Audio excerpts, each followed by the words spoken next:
David, can you call the roll, please? Mayor Linda Monroe. Yep. Councilmember Amanda. Okay. Councilmember Anita Anderson. Mayor Pro Tem Chu. Mayor Pro Tem, okay, she's here. Councilmember Ford. Here. Councilmember James. Councilmember Williams. Is he? Town Administrator here. Chief of Police. Here. Neighbor Services, not here. Town Tree, not here. Town Clerk, not here. Do we know if Councilman William will be coming? Okay, can you have a silent prayer, please?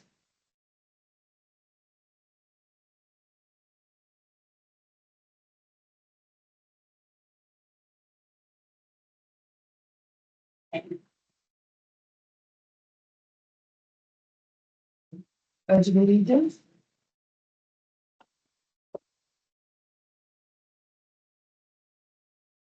Pledge allegiance to the flag of the United States of America, and to the republic for which it stands, one nation, under God, indivisible, with liberty and justice for all.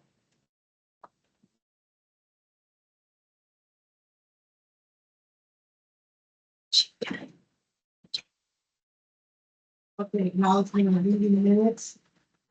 She sent out a set of meeting minutes.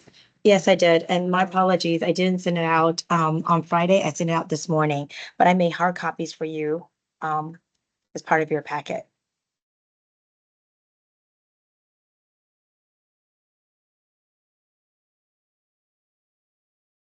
I do like the minutes. Thank you so much. I like the comment. I would like to ask if we can please make the videos available online. And the reason I say that I know the minutes is not necessarily have to have verbatim what's been said. And it's very important, some pieces that are not in it. So if we can just make that available. Thank you so much. Absolutely. She moved the motions and she did a second. Second. All right, any nays on the minutes? Okay, thank you.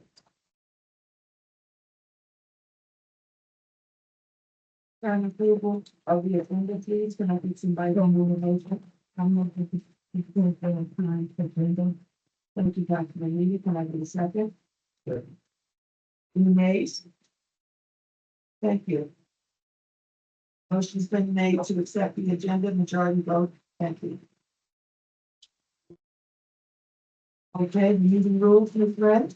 Rules for speakers. The mayor and council invite and welcome comments at the public meeting. The mayor or chair will recognize you. Please introduce yourself at the podium, spelling your last name for the record purposes and give the name of your street and block number. Time limits for the speaking are indicated on the meeting agenda. While speaking, please maintain courteous tone and avoid personal attacks. If you wish to lodge a complaint about the performance or contact any town employee, please bring your concern to the attention of the town administrator, who will look into the matter and respond to you. As a courtesy to the other residents and businesses, the council requests that speaker not use specific addresses or name of individuals when describing a situation or making a complaint unless the name or address is essential to an understanding of the situation or complaint. Noting the block is preferred over specific address, code enforcement and public safety issues should be brought to the attention of the appropriate department. Thank you.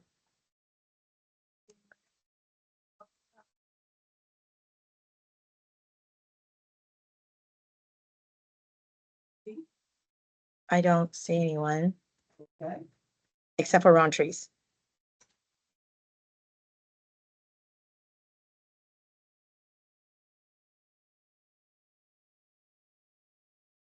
Okay, so we'll have, Mr. Hawkins. Good evening, sir. You want to come up here to the council? Sure. Hopefully, because we have residents, you can move the podium when you like. In your packet. Any online, if you use residents, you can get that camera. Well, we don't mind if you deal with that.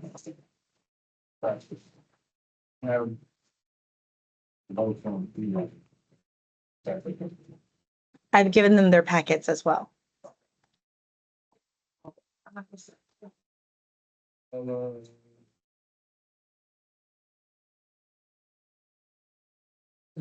All right, You need to, I'm still on. Okay.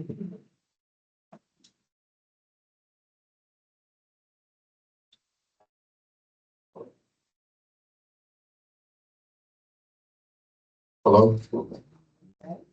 All right, good evening, Mayor and Council, and, good evening, residents and staff of, Capitol Heights. Yes. Sure. Everything was on time. Just so you know. Yes, yes, yeah, thank you, thank you. My name is Jarryd Hawkins. I am the founder and CEO of JH Government Affairs. We are a government affairs shop that specializes in government affairs, lobbying, consulting on the local level of government, Prince George's County and surrounding counties, the state of Maryland and the federal government. I have, first I want to, sure, Yes, do we have like a slide? everybody has a copy of this. Gotcha, okay. Okay, all right. It's also online. It is also online. Was that like presented anywhere? No, Okay, that I talked to, basically NTI or Miss Gibson. Okay, but, it has been posted. It's not on screen. all right. Yeah, let me see if I can do it. He can continue talking. Let me see if I can do it. All right, well, I'll just go through the slide deck as, the council sees it. So slide one, a little bit about me. Grew up in Prince George's County, grew up in Bowie, live in Bowie. I worked my way up in politics, been married for about 2 years, have a young daughter. I actually have another child on the way. That's something that, obviously makes me really proud. Graduated from Bowie High School, went to University of Maryland College Park. Like I said, I worked my way up in politics from the intern level and campaign manager and all that, became a staffer. I've worked on every level of government from Prince George's County, that Maryland House of Delegates and Maryland State Senate and the US Senate as well. My last position, in politics, on the public sector side was with, Senator Carter, where I was Prince George's, regional, director. Also served, in a short capacity on the Bowie City Council. So, between the time of being on the Bowie City Council and working with Senator Carter, and I really learned about a lot about municipalities, what municipalities tend to look for, the challenges, the opportunities. And this is the most grassroots, I'd say most honest level of government that we have in our democracy. After going to working in Senator Carter's office, I worked at a small boutique government affairs firm, worked on clean energy, economic development, public finance of economic development projects, recreational cannabis, environmental, healthcare, and paid family leave issues. Learned a lot, had a lot of successes, was able to expand my network. So now I, started my own firm and look to continue doing a lot of great work. So the next page, slide 2, track record of success. To date, I procured about $15 million in either state or federal funding for capital projects, whether that's through bond bills, capital grant funds. There are specific funds, and we'll see later in the packet, the slide deck of what I think will be applicable and new opportunities for Capitol Heights. So it's just some examples of funding that I was able to help clients get 2.9 million to Greater Beta Medical Services for their new location. That's going to be a Richard Station. And there's other funding that I helped them get as well. 3 million from the federal government through congressionally directed spending. 1 million to the town of Bladensburg that will put together a trade school. And then also 6 million to the city of Salisbury. They're undergoing a huge economic development revitalization effort. They're putting a hotel down by the river there. They want to do a waterfront development. And we advocated a lobby the state for some funding and support for that. Just some successes I've had in the near term. Back to Bladensburg, I was able to work with the team to help partner with Medco, the Maryland Economic Development Corporation, to study what a waterfront development would look like in Bladensburg and the greater Port Towns. It's my opinion that the Port Towns region and other regions of the county have been overlooked from an economic development standpoint. So I saw the opportunity, saw what was possible, and helped to stimulate and initiate that conversation, which eventually turned into some negotiation, but we were able to find a pathway forward and turn people that were kind of across the table from us turning into partners, and that's all a good thing. And finally, last session of the Maryland General Assembly, I was instrumental in introducing a bill, shepherding through the General Assembly, that altered the way grant funds could be used with regards to FQHC development. Our client, Greater Bay Medical Services, received a grant. That grant could only be used a certain way. The regulations surrounding it were antiquated and outdated, and wasn't working with the spirit of the grant fund. So we were able to change that. And, it was bipartisan and got a lot of support from Republicans because of really how helpful the grant fund is, and how timely the legislation was. So that should give some insight on some of the work that I've done that I think is relevant to the town of Capitol Heights. So the next slide, opportunity for Capitol Heights. And, after spending some time with you all, listening to your last few sessions and meeting with the mayor and talking with some people and just looking around, you all have done the Blue Line Corridor Initiative. It seems like you all are taking that very seriously and very aggressive and assertive in making sure that you're a part of that push. I think that we can all agree that not just in Prince George's County or Maryland, but societally, we're in this transitional phase where we're reimagining housing, we're revitalizing our energy procurement. It's different than where it was, the way that we transport, multimodal transportation. There's all these initiatives and opportunities to kind of get smarter, utilize technology. And I appreciate the fact that you as a municipality have taken on that, and I want to be a part of that. For instance, the more administrations identified housing, I think says that we need about 100,000 more units in Maryland to ultimately bring down housing costs and bring affordable housing to residents. And you all have done a lot surrounding that. I would imagine that you think that there's more to be done. Another thing I think is interesting is TechGo, which is Maryland's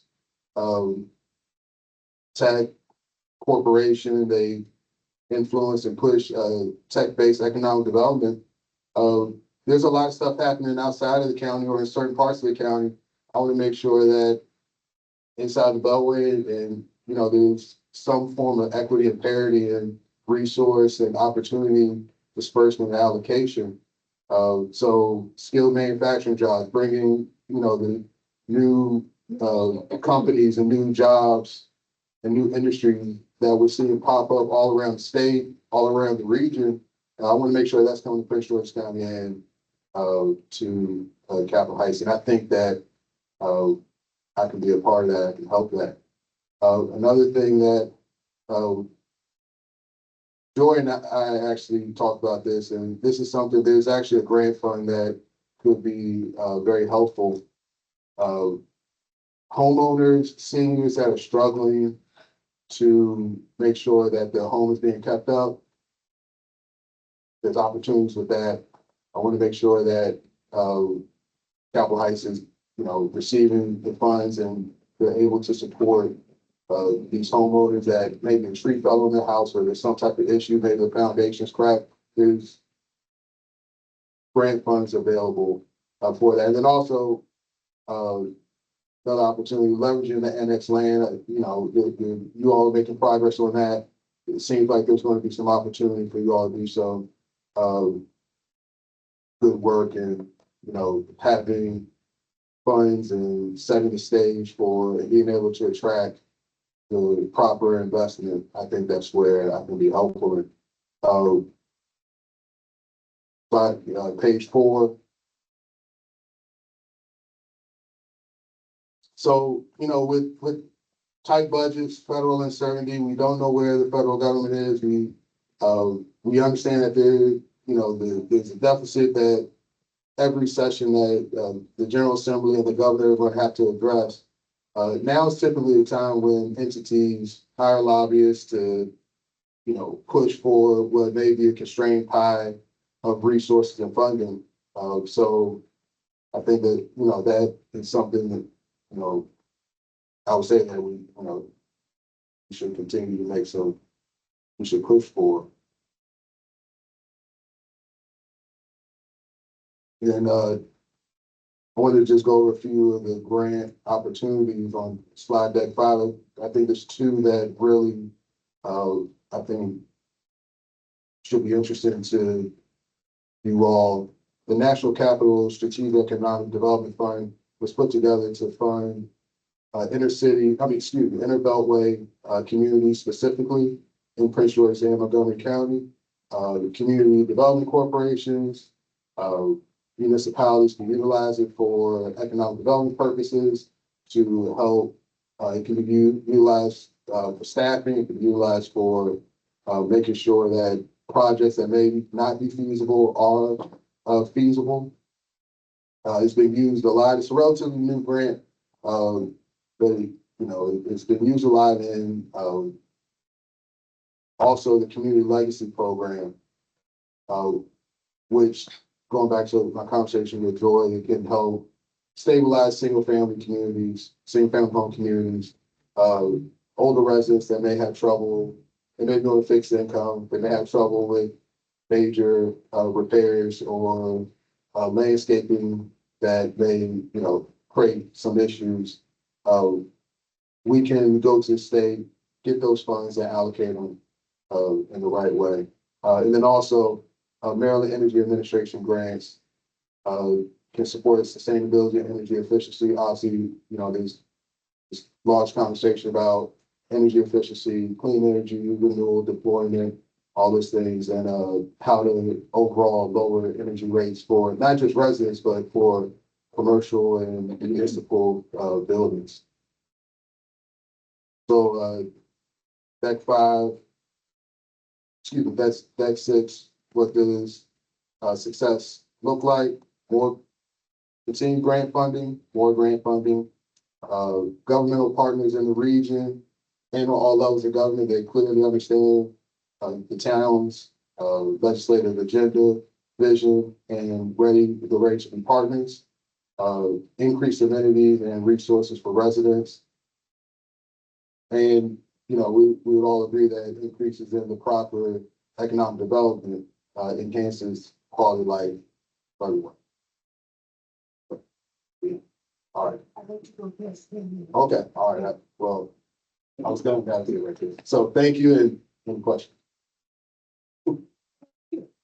Council?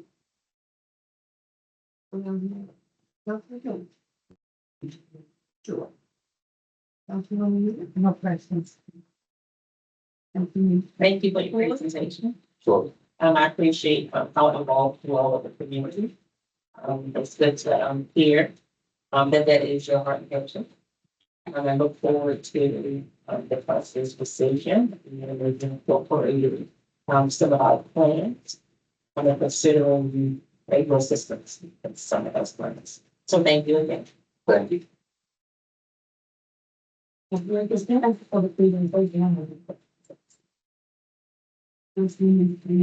Thank you. That was any questions. I appreciate it. Well, I will be talking. Sure. you. One of them is, when you say, just so you know, any deciding factor is done from the council and council. And it's important that we know anything that will affect our decision.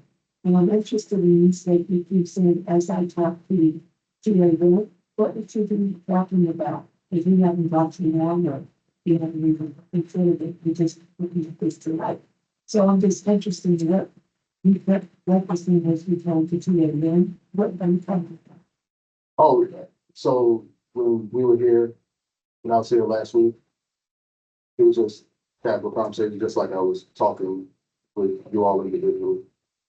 It wasn't any real conversation about strategy or anything like that. It was a question of whether or not, there's funding available for single family homes that may be so way better to the state. So I thought that that made your approaches to the council. Thank you. Okay, then my actual question would be, 17, you said, can you talk in bond bill initiatives, like the general assembly we made for March and complete March? That is something that, respectfully, I don't think you make that some of all you would do, because we don't, because we can do that. We know it's a town, we do. We make the bond bill initiatives. But that, and the other thing that we're seeing does, when you mention grants, we all really want to get right. And I just want you to be explicit. So everybody understands, we already have a grant writer. So therefore, you are saying you would work with the grant writer, or you go after grants as well as a lobbyist. That's what I'm trying to. Sure. It's like kind of a, it's like a. Okay. Yeah. No, I appreciate the question and the opportunity to clear that up. I'm not saying that I'm a grant writer, and I understand how there could be some perceived overlap in that. I'll use Greater Baton as an example of what I'm speaking of. There was a need for funding from the state to help the project pencil out and speed up the project.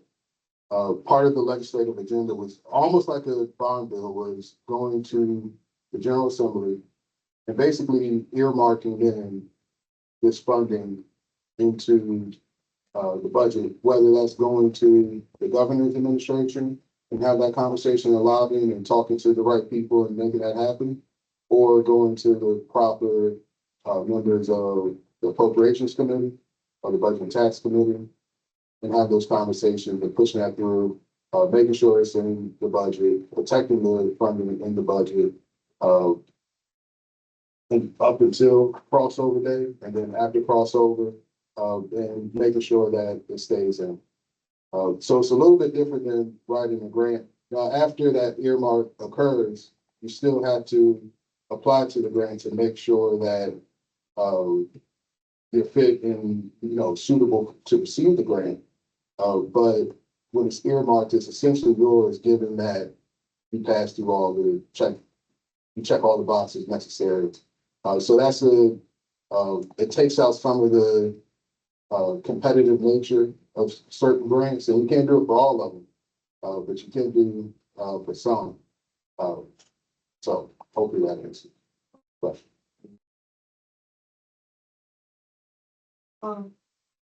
The interest is also legislation, and General Assembly is a big deal for all these, Sure. but it's not always the bond bills. It's legislation of the benefit of small town like this as well. We need to put black and white state out there. That's important. Do you do that type of work? And the big money is in federal grants. Right. That's the big money. Are you comfortable going after huge infrastructure grants like 10 million? I'm just using that. Sure. So You didn't mention any big grant. I'm just saying, not just grants, big funding. sure. So congressional director spending, that whole process, familiar with that.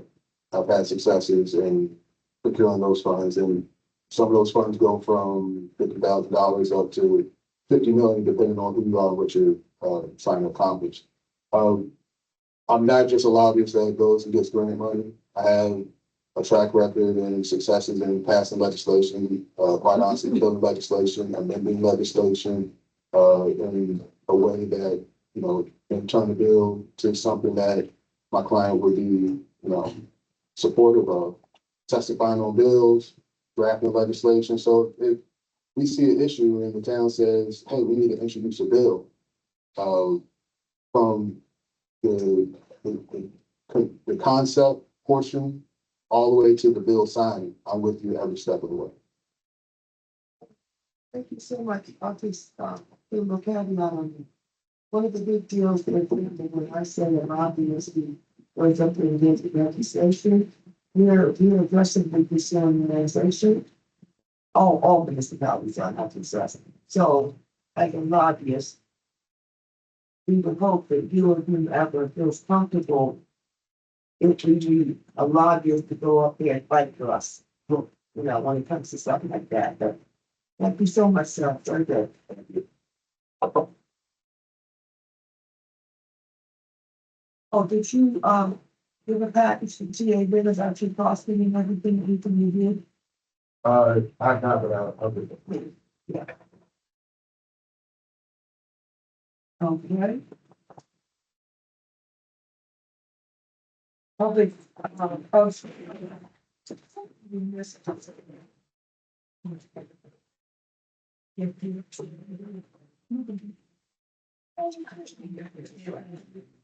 Like that. And we could turn it on. Okay. I do have a check mark next to it. Mayor and council comments.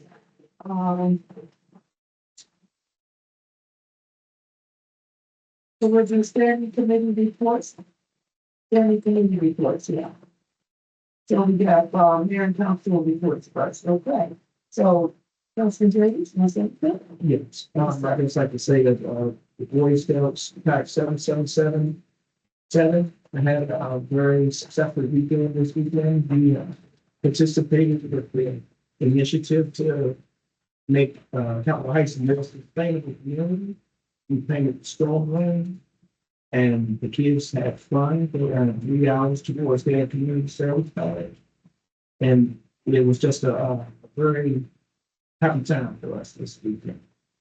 So I want to say kudos to Pack 7777. And on August the 23rd, we're having a back to school with where we'll be having sessions, people coming out to speak to the kids. This mindset is to reset them from the summer break and get them geared up towards the new school year.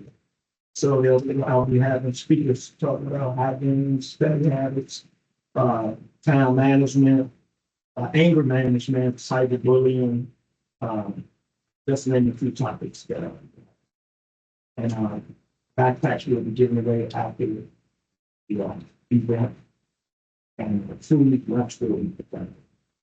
That's all I have. Yes, everyone for 0743 and coalition met and Capitol Heights, along with other municipalities that we have been selected by the Blue Line Quarter Creative Placemaking Initiative to have a mural or a picture painted in the town. This to tell the story about the town. And they will come out, they will select, they'll be, we have to get a committee together, entirely.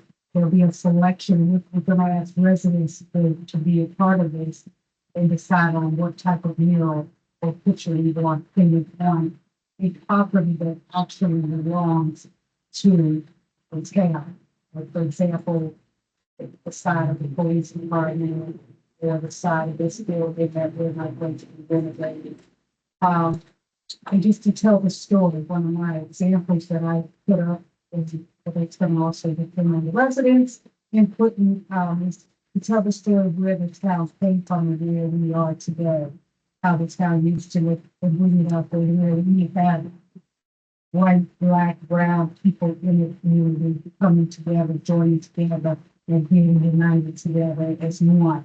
So that's a vision of the mural that I came up with, that I want by other residents and council members for them.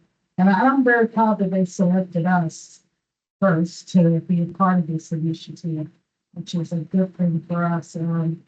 Because a lot of places, a lot of area towns, other municipalities are putting up murals in their town, and it tells a story about their town.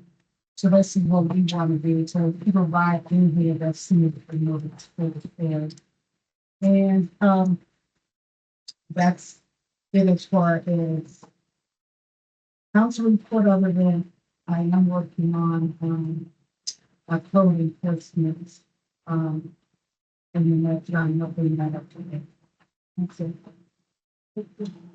Council meeting, is there any way, Jeff, it's not invisible from the council and the update and what the initiatives are going to be?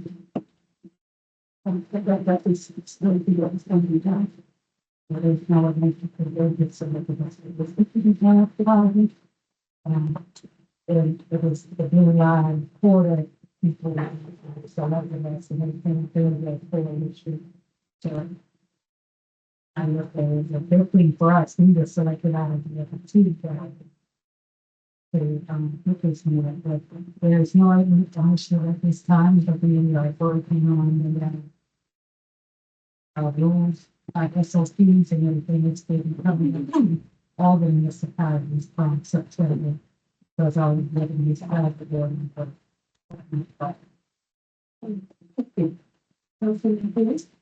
Yeah, greetings everyone. And I would like to report on the community and engagement and sustainability committee. We've been thriving, I should say, really striving to make sure that we are engaging our community, bringing our community together, as well as bringing together with the mayor and council. As Councilmember Jones mentioned, we had a wonderful time at our Think Rain event on Saturday. I was really impressed about the participation. There was a mixed age, it was our youth, along with our seniors and some neighbors from the surrounding community came and participated and supported the event.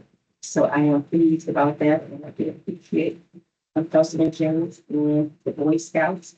They did an excellent job along with the DLE. And I want to give a big, huge kudos to our town administrator, our NSD, and our police chief. They represented well. Chief, I know you're part of the school being down there, taking those drains. Thank you so much for helping us out. We had an awesome time. And so we had such camaraderie there that there was not an individual contest. However, everyone participated and showed themselves to be a winner. For that reason, we will be providing $25 gift certificates for registrants that participated in the painting of the drains. So that was we have another event that's coming up that's later on the list. And that is the Family Fun Community Fellowship Day.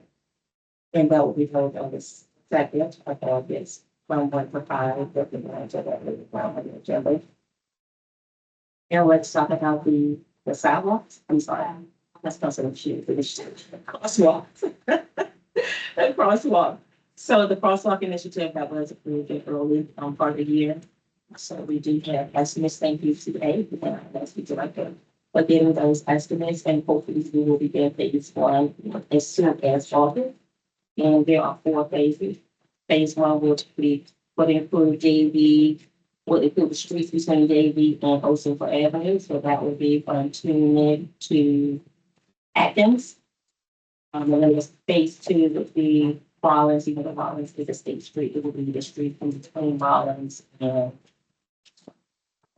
Old Capitol Heights Boulevard. So that would be the East Drive, would be Quiet Place, Brooks Road, Capitalized Boulevard, yeah, and Capitol Heights Boulevard. So phase 3 would be Doppler, Opus, yep, from Opus to Larchmont. Mentor. And then phase 4 would be from Larchmont to Able. So hopefully we will finish those phases by January, we're hoping. I guess that would be good, for us, overall, to the streets for our residents. The other thing I wanted to mention is that, that committee did do a survey. And that will be for every event, we will be providing a surveys for neighbor on our residents. So we would like for you to complete those surveys. Not only complete the surveys, but please, if you have access, please sign up for it. If you do not have access to the internet, please reach out to the town administrator to make sure that they have your up-to-date contact information, so that you are in the know about everything that's going on in the town. Everything that we do is for you, it's on your tax dollars, so you should be involved. So please make sure that you reach out. And I thank you for being represented today to hear what's going on in the community, and showing things that you would like to see improve the community. So that takes care of that, and hopefully we will, in August, of course, you do know that, Mayor and Council will be on recess in August, but we are still working toward doing some things in August, and those things include, some doing not being in the event that people are not able to come out to the events to get their surveys, and some people are not, able to access the website to get the surveys. So please, that's what you're doing, to get information. And I believe that wraps things up for me. And again, thank you to all that supported the event on Saturday. Thank you. Representative two. Yeah, good evening. We have a safety committee event. Well, actually meeting on the Thursday, last Thursday. We had a safety committee, meeting the fourth Thursday of every month. Last week was really, really awesome. It was great. We had a great turnout. We invited the Prince George's County Revenue Authority, team, which handles all parking ordinances and, compliance and street parking on public street. So they were here because we were actually in the process of Councilwoman Anita stated, updating our ordinances. And one of our ordinances, which is commercial parking and residential parking, needs to be updated. So we invited Revenue Authority to hear so that the residents can also hear and get understanding of some of the regulations and compliances that we're going to actually input as we mirror some of the laws that Prince George's County has. So we invited the Revenue Authority to be here. So if the resident had any questions or misunderstanding, it was presented during the safety meeting. And it was a very, very good meeting. Next month for the safety meeting, I would like to invite DPOC. And DPOC handles, more so, personal property. Like you can't park your car in the yard if it's unpaved ground. The state of Maryland requires you to park, cars can only be parked on paved, concrete or cement. So we're inviting DPOC next month. Oh, no, September, I'm sorry, because we're on vacation in August. So September, we're going to invite DPOC here to our safety meeting so that they can actually give some information. And I'm going to do it a little different because this time when they come, I want them to actually give some of the most important do's and don'ts for the town and the residents so they can understand some of the regulations and the laws that we have. Because as our property standards team continue to be, I guess, continue to get training on some of the ordinances, a lot of the residents don't understand what they're supposed to do, what they're supposed to adhere to, what they're not supposed to adhere to. And I just want to make sure that everybody is in sync in terms of what the compliance is for certain rules and regulations. We also talked about at the safety meeting, we also talked about the flood light and the motion lights that the safety committee will the safety committee project was through the entire council and mayor. So on Saturday, what I did was I did a pilot to see what it takes to distribute the lights. We agreed to give our residents 2 motion and floodlights. They're combined and they're solar. So it's not a hardwired light. It's not something that you have to pay somebody to put up. You know, if you have a relative or somebody you know that can put the lights up, that's fine. But I started at Valvo on Saturday in the heat, and it was tough. So now that I know what it takes to distribute the lights, and I have to say the residents were excited.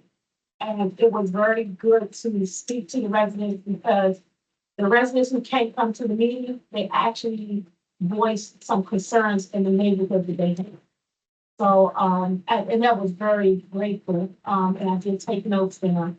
So what we need to do is after we come back from vacation in August, I'm gonna regroup with our team, the council and the mayor, and we're gonna hopefully assign a schedule so that the council can pick 3 or 4 streets in their neighborhood and distribute the lights in their neighborhood and talk to their neighbors so they can get to know their neighbors and understand, you know, some things that are going on, but at the same time, we're giving the lights out. So, more to come on that. I'll work with the council and the mayor so we can get that done. But all in all, it was really good. I had residents running after me, giving me water because I was sweating so bad. But it was really good to really speak and talk to our residents. And not just campaign, but to really, you know, talk to them. In September, I would like to work with the council and the mayor to see if we can do a movie night. Former councilwoman, Renita Payson used to do those movie nights all the time. And so I would like the risk administration to, do a movie night before it gets cold, and we can do a movie night down across from Capitol Heights, Metro. And just get off pizza, popcorn, and make a movie for the kids when it's getting, you know, things like that. And I do it.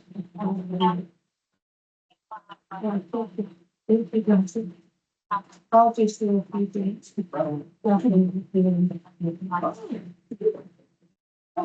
a few things. Thank you, Mayor. The Mayor Council, I just wanted to get a little clarity on the JPC involvement. We have been meeting with the coalition in June and the first week of July to prepare the bylaws and the program priorities as well as the state operating procedure. We drafted them all together and just our next action item is to do one final meeting to package the documents and develop the municipal submission plan. So every municipality will receive all those documents and the effective approval to finalize those bylaws and priorities and then pursue the operating procedures. So that will be coming likely in the first or second week of September from all the municipalities. Once that's approved, then we can move forward and initiate and actions from there. I also wanted to let the residents know that we continue to give out food every third, fourth, and fifth Sundays of the month. So we invite you to town hall. Food distribution starts at 2:00, and then we encourage you to get a ticket to have a better place in mind, and we've been giving out tickets at 1:00. This past Sunday was interesting. We had a storm right in the middle of perfect giveaways, but you have to adjust and get people out of the lightning thunder that need to happen. If you are in need of food on the first or second Sunday of the month, I invite you to go to Fairmount Heights. I'm going to offer the same for you. I don't have any new initiatives or reports to give out, but I do want to thank the residents who and those who are here today for the community engagement and involvement. It's noticed and appreciated, and the ones who are for your time out of your evening to keep them. That's it. Thank you for listening. I will just make a few comments. For those of you here and for those online, I'm sure all of you can appreciate the new residents, the older residents, where there has been no true development in the town of Capitol Heights in over 40 years. Now, I'm not talking about someone who buys a lot or someone who buys an old home and breaks it and tears it down and builds a new home or renovates their home. That's a personal level. I'm talking about within the community, our overall infrastructure. There has been no development, and I was there to do over 40 years. Why am I practicing at that? I'm saying this to say that this administration is bringing economic development or development, however you want to say it, to this town. I'm hopeful that some of you have seen some of the things that we've done. But I want to step back just for a second and say that we did have a lobbyist during 14 to 18 during that time. Some of you may know that Donna Kelly is going to build across from the Metro, Flyer Avenue, a $50 million project. That was a mixed use development, and that didn't work out. The bottom line, so that was on the table, but nothing was done. So here we are now, 2025, and what do we have on the table? We have a lot of things on the table. That development, that upgrading of life in the town, that was a helpful partnership with the town. And if anyone has any complaints on that, please let me know, because the lighting has been upgraded 98%. We had 100 lumens, our bulbs were 100 lumens. We are now up to 150 lumens, and on some of the darker areas, we are at 200 lumens. That's a big deal. That's a big deal. So if there are any complaints on the lights not being up or not being done, please let the town administrator know. So also London Woods is done. Residents are very happy about it. The Metro, which people say is not Capitol Heights, Capitol Heights, but it is, because our residents are the only ones who use it. That is a $19 million effort that was funded through the General Assembly in 24. The groundbreaking was in June of 24. The president of Metro was there, et cetera, et cetera. They put out an RFQ for a quote to get a feeling. This is Pepco. You're at the RFP stage, which is request for a proposal, and they're going to do the best and final July and August. And for those that don't know, that just means they're going to pick the best, and then they're going to give them some little follow-up questions they have to do, and then they'll pick whoever wins that particular proposal. The groundbreaking for that should be in January, no later than January. I'm hopeful. And that will do something, because that Metro has been there for 40 years, and it's a big parking lot. So what the infrastructure will do, I have no idea if it's costs like the $19 million, it will develop that parking lot where it is conducive to having a mixed-use development on it. That would be another project that they have to do. But the bottom line is that is something that's going to make that much more presentable. Where we are now is, many of you see the signs out here, the renovations for the town halls and the police station, the Boys and Girls Club. That money came in through General Assembly for the Boys and Girls Club. That would be something that finally we have something for the youth and for the adults, some type of activity structure where folks can go and see something in this town that will make them feel happy when they're stressed out. I'm just saying logically. So that is a big deal. The only problem is this Mayor Pro Tem just mentioned DPI, which is your permitting and inspection. They take forever. They take forever to do things, which means without the permits, we cannot do anything. So we're waiting on the permits to be approved, and we're at the final stage of getting those permits approved, and we should be able to, in the next couple of months, start working on both projects. We recently had redevelopment authority do something with us, a partnership on 29 Bayou Lot. For those that don't know, it's where we had that big white tent over there, which was supposed to be a garden area, which wasn't doing anything for the town. But that area, we had a site tour day, less than 4 weeks ago. There were 3 potential bidders on that. That is a 1.23 acre lot. The value on that has been assessed between 2 and 2.5 million. The development is between 20 and 50 million if we get it. That would be a mixed use. The council would approve the developers. So right now we have 3 potential bidders.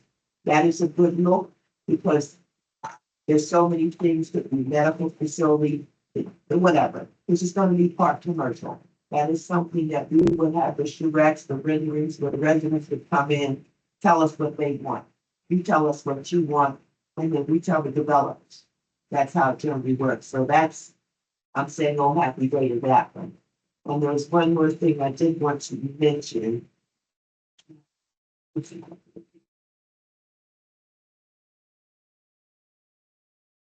It was something else. My point in saying all this is, I'm hoping everyone will see the glasses half full and not half empty, because there are some changes being done in this town to beautify this town, because the value of the gentleman that presented tonight, which would be whether it's a grant writer or a lobbyist, you can't do anything in this town without money. The taxpayers, it's not their burden. It's not their burden. The government has plenty of money. They have plenty of money. And the difference between here, you see all the work that's been done in Suitland. Suitland's demographics are way less than ours. And look how much they have now. But that's because they go out there and get the funding. And I can tell you, I'm a mayor who's very aggressive to get money, and the council is behind me. They support.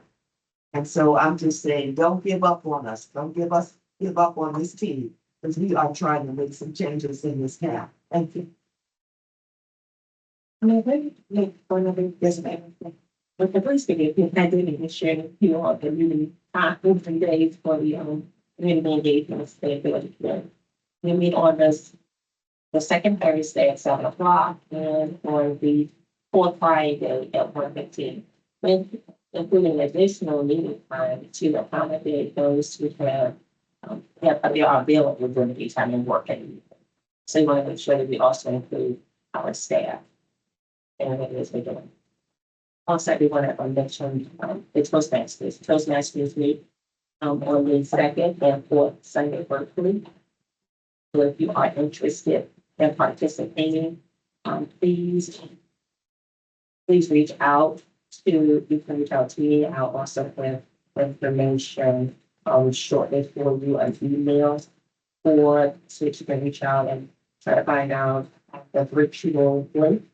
Because I do not think that virtual link, they will provide it to you once you reach out and show interest in the space you would like to participate in a virtual meeting. Also, I will be presenting to the council for the Toastmasters to here in our town hall. If you used to meet in the last administration, when it was brought forward, and before COVID. So that would happen on a third Saturday at noon, before it was being done over at at the church across the street, First Baptist Church, Capitol. But we would like to have those meetings to resume back here in the town hall, considering that was the initiative that I started in the last administration. So please look out for the meeting for the Toastmasters. If you are interested in moving your communication and your leadership skills, I definitely encourage you to attend that. And that was it. Thank you so much. Okay. You on? Sorry.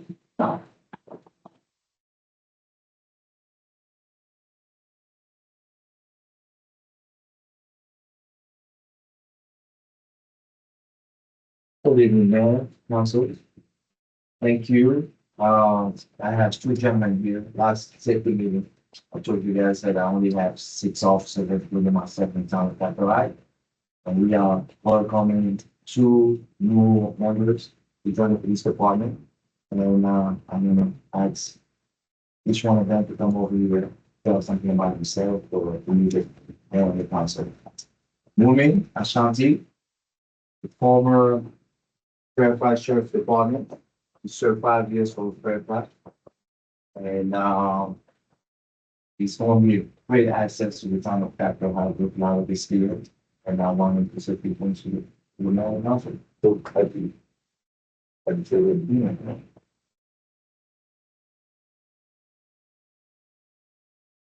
You know, so playing something, I started with the kind of shares off back in 2018. In how to go to work with the gift first.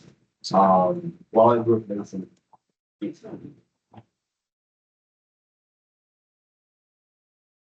I see a green light. So while at George Mason, we're big on community engagement. I also wanted to find an agency where they share the same values with George Mason, but what I ended up doing was going back to the sheriff's office. I found that agency where, of course, if you all have been saying that, you told me nothing but community engagement. While at George Mason, I was paired with a therapeutic canine, and we ended up serving the community, going out to community engagement events, especially serving the mental health, the mentally ill, was my priority. We built we strengthened the community, the relationship between the community and the police department. That's what I plan on doing here, bring, asset to the city, so help, strengthen the relationship between the community members and the police department. That's a little bit about me. Good. Thank you, Officer Ashanti Moomin. Actually, he's a K9 handler. So,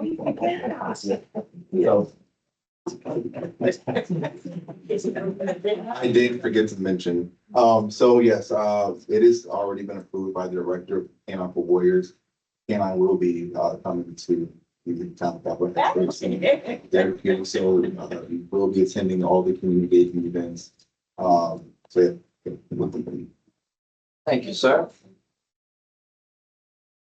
The next one is Mr. Morandi, the former, Monterey officer. He had more arrests than anybody in the town of Dr. Heights in 3 years.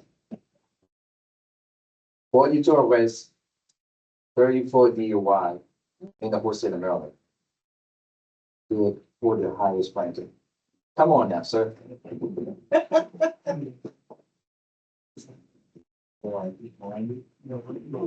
Thomas Moretti. Red. Yeah, more ready. Right. More ready for this speech. I'm Thomas Moretti. Like I stated, I was in Mount Rainier, then I was in a small town called Boothville, Maryland, which is up in Washington County area. That's where I got my small town feel. Kind of like I feel with this town here, which I'm really excited about. As he stated, 33 DUIs just this year. Probably have over 200 DUIs in my whole career. I'm heading to drug recognition expert school. Out of the 30,000 police officers that were sworn in the state of Maryland, there's only 100 sworn Jarryd certified officers. I was a canine handler as well, and I believe I'm going to do a demo for National Night Out. So if you guys are pleasure to be there, I'll have my dog out and do a demo for it. So it'll be really, really nice. But I'm really excited. I'm a big traffic enforcement officer, so speeders and dead tags and things like that. So, yeah, I'm excited to be here. Thank you, guys. Already taken before the opening.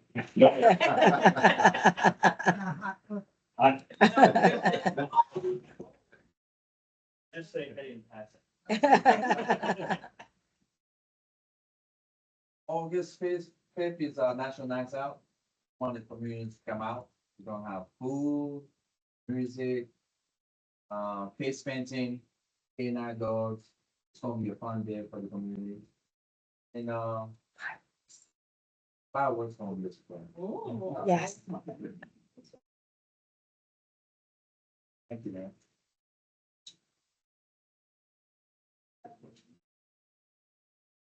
I think we going through. What's that? Oh, I think because you have a couple of residents.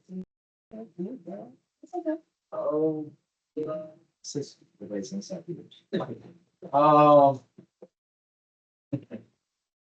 Lately we only have certain type of reported dog bite. We get a lot of loose dogs in the town. And, we are trying to find some of those owners of the dogs. And sometimes we can't locate the dogs, so we just, impound the dogs. And, the dogs might come from another town or DC, because we're close to the line. And, but besides that, everything is fine in town at the night. Thank you. Jarryd? Can I add to him? Can I add to the chief?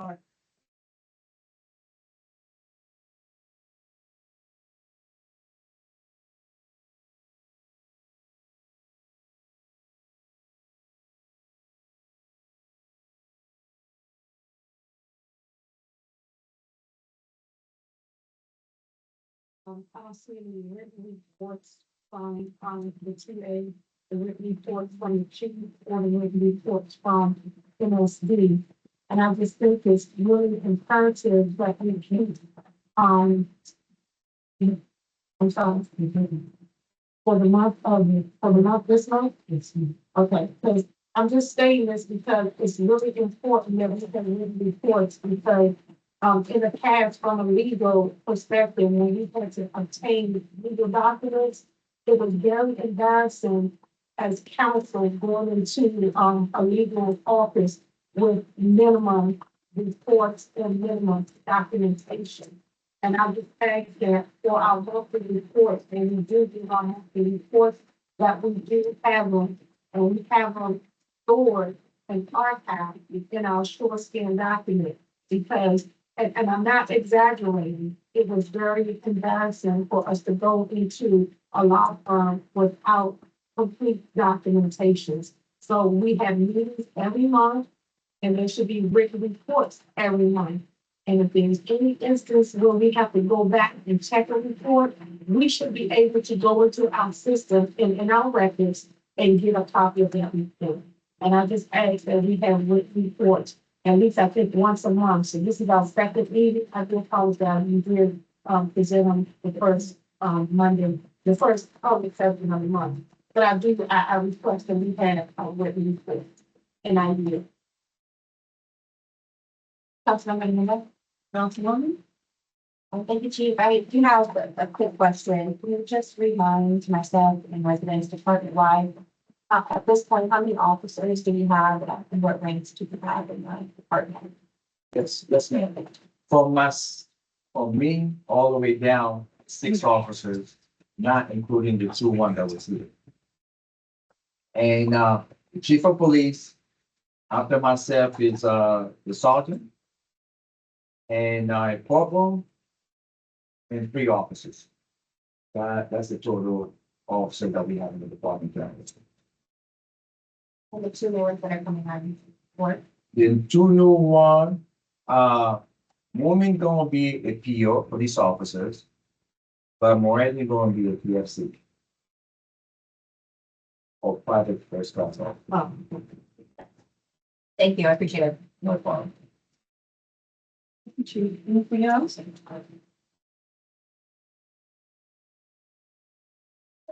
Thank you, Chief.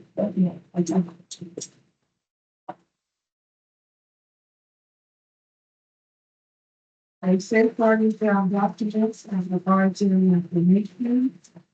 CPA Leonard? Yes, so, sorry. Hold on 1 second. So basically, I'm gonna go very slowly on this.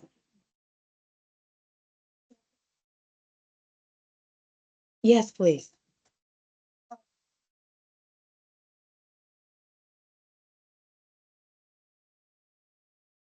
On the guys. You know how I got here. that was put on the dais, and the information contained in that particular document was proprietary information on the council members. On the council members, on this current session, on this current administration. I think it was someone the last administration. So it might have been a combination of two administrations, but I don't recall seeing social numbers, but it was, financial disclosure and some other things, some other forms that were filled out. And the bottom line is, when we do fill out these type forms, we don't expect them to end up on top of the dais in the finance. And so everybody said we don't know where it came from. And the truth of the matter is, we do know who put it there, because we have cameras. We do know who put it there, but we don't know where it's been. So I asked TA Wren, if she could present to the council how they are controlling all this proprietary documents, because, for example, I know I asked for my information to be moved from an open file cabinet that had my social number, date of birth, everything else in there that is needed to do identity theft. Anytime you have it together, separately doesn't make a difference. When all your information's together, it poses a problem. And it was in there. I was able to go in the office because nobody was there and just go in there and look at stuff, if that's what I chose to do. So I just asked her, could she present to council how our stuff is safeguarded? Residents, that's why they were concerned about getting their information to get the check for the COVID. How is stuff actually safeguarded? Thank you, Tina. So after speaking with the mayor, after her basically telling me this situation, which I agree with her, I think all of our information needs to be safeguarded. I've contacted at several agencies. One person I've also contacted for previously, and I've also been in contact with the Maryland State Archives. And basically, I will share the information with mayor and council in terms of their website, which clearly states for public officials, laws for public officials regarding public records. Guidance on updating retention schedules, as well as procedure for transferring and destroying records. Because one of the concerns the mayor had is that once the information has been here, how long do we keep it here? And then how much time does it need to pass before we can actually either destroy it or return it to the holder or the person that's of. What we are going forward with is all the information I have. I'm talking to them to see whether or not some can be sent to them. And for them to archive. This is the Maryland State Archives, and I'm talking to Joe, which is the person that's in charge of Capitol Heights, to see how we can actually certain information and relating to mayor and council or previous council members, how it should be stored with them, because we do have a lot of information that over the years, over the past 10, 15, 20 years that needs to be archived properly. And others I would like to understand is how we may be able to destroy or to shred it, however the terminology is, properly. Okay, so once I have that information put together, I will make sure I send it to mayor and council for approval. But I would like to request all the information that we do no longer need or require, if it's okay not to, which requires to keep but not shred, be sent over to Maryland State Archive. Okay, and then the second part to this, the ones that they said we can shred, then it's up to mayor and council whether or not they want to return it to whomever it belongs to, or we can also shred it.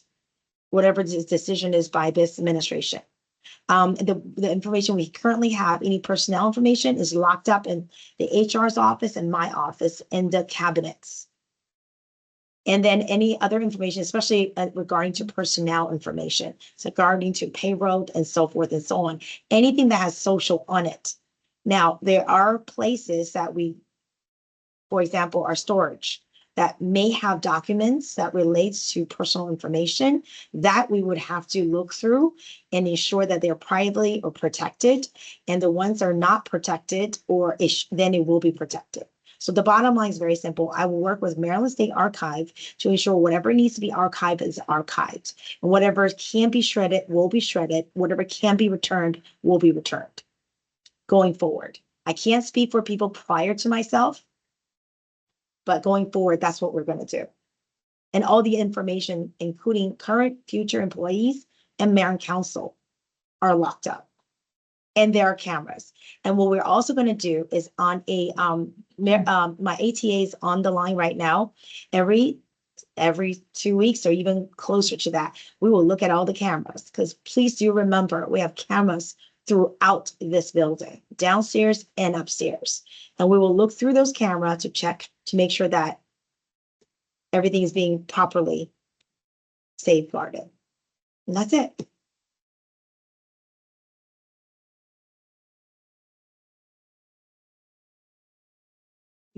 Yes, Yeah. yes, Maybe we can find them. yes. Let's go through the one archives and,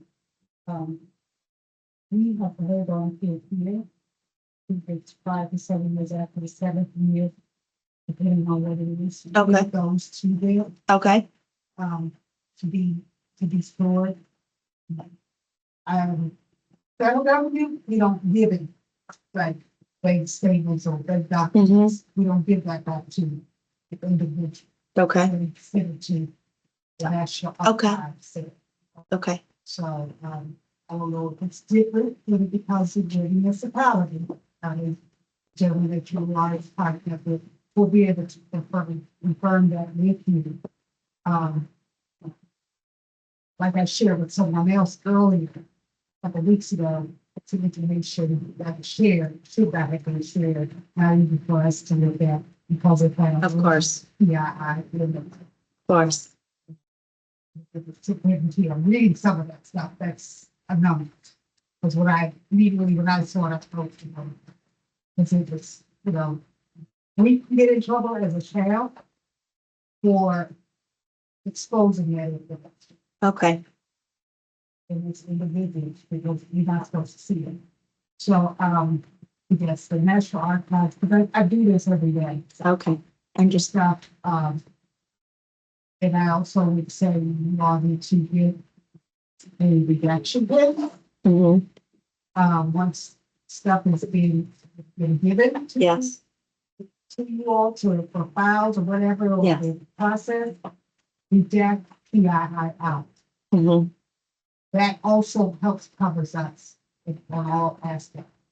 Or you can get the redaction software, but it's not cheap, but you can get the redaction software, you can run it online. understood, If it's going online, then get the software so we can redact any personal information, okay, even the short span. If it goes in a zip file has a password, it's password protection, mhm, protected, and only you and the child should have. understood. Good stuff. Yes, thanks for sharing that, with us on the radio today. It is very concerning, I know, a victim of fraud myself, so yeah, that is very concerning. I just want to know what is our process when that happens, because that's folks' information for compromise. So are we going to notify those individuals by letting everyone know something? I know normally when that is done, just being, I was a good stewards of information that people entrusted to us. Letting people know that so that they can take proper precautions. And so if it's something that, some information that was related to, good morning, election time when we were Yes. campaigning, yes, if there were social security numbers on those things. So I do ask that whatever the protocol is, you decide, TA, if you would just inform the council, the mayor and council, but it should, those people should be notified. Also, for records management, I know that's a HR thing. Like, suppose you didn't have a policy, so that's why you're enforcing Yes, one now. Oh, thank you for doing that, and hopefully we have some SOPs and things like that in the book. But, I would like to know why it was up there. Like, who requested that information? Why was it just sitting here? And we definitely need to tell clerk should be the one that handles all of our records. It shouldn't just be privy to anyone to have records. may I answer? Thank you. Okay, so we did look at the cameras. We know who actually is the person who placed the book or looked through the book. And then in addition, we also know basically where she got the book from because we have video cameras everywhere. So the information which was in the booklet is mayor and council, current mayor and council, as well as a couple of previous council members. And I did not look through the booklet because they're PII.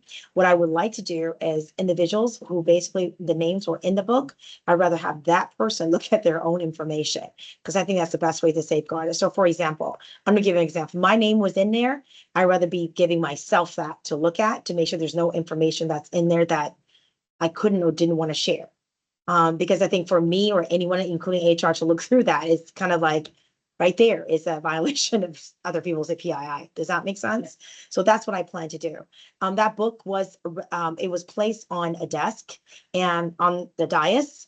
And then I don't think that there, I'm not exactly sure why it was placed where it was placed. We just know who did it and where it came from. The intent, I'm not sure. Thank you. Because I would like to have a closed meeting with the opinions of the council to further discuss what steps should be taken further.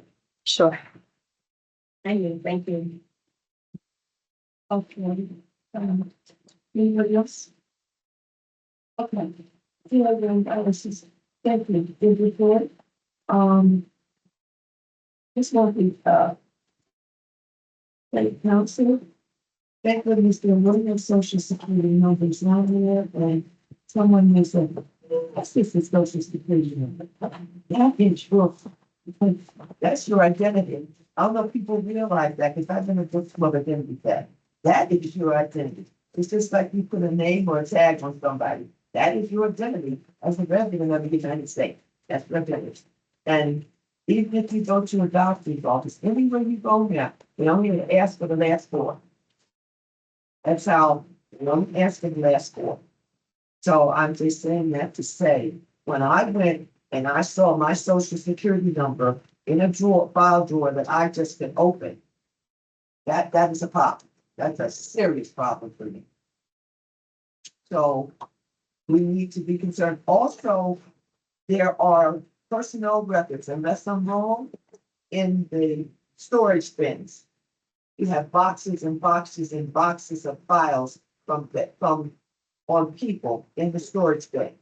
Something we have to remember. I don't care how old those files are. The SOAP number doesn't change. Doesn't change. So with the council blessing, we need to go through and see what's in those boxes. Because we may not always be the council here. Those boxes have value, especially the ones that are personnel. The boxes back here, when I asked for the whatever, back here, if nobody went through them, they just put the boxes in a bin and the bin will be stored. We don't even know what's in them. That is still part of how we control our documents. So I'm not beating anybody up, but I'm just saying we have got to get a control system in place. Thank you. Signing of town administrative contract. I don't even know where it is. We've done it at 2 or 3 different sessions and it still hasn't gotten signed, so where are we with that? Let me answer. So I have it and then it'll be ready for you guys to sign. It's in my office. I just haven't had a chance to look at it. You will have it today. Yeah, you signed it before. Is this a different one? I have no idea. So that's why I wanted to double check is the one that was previously signed. That's all.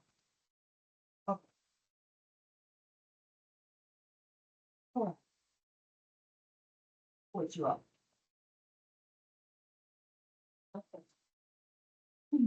Thank you. I move to pay resolution 2025.5. Distributed from mayor and council. The resolution is title sponsored. Yes, the title is a resolution for mayor and council acknowledgement and support for the community engagement and sustainability committee initiated it. The Family Funding Community Fellowship Day with mayor and council. It's sponsored by Faith Ford, Councilmember Faith Ford, Councilmember Victor James, and Mayor Pro Tem Latonya Chair. Can I turn this over to you, sir? Sure, I can, not a problem.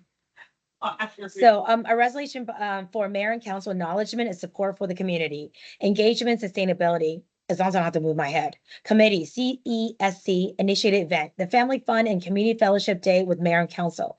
Whereas the mayor and council acknowledge and are committed to fostering a vibrant, healthy, and engaged community for its residents.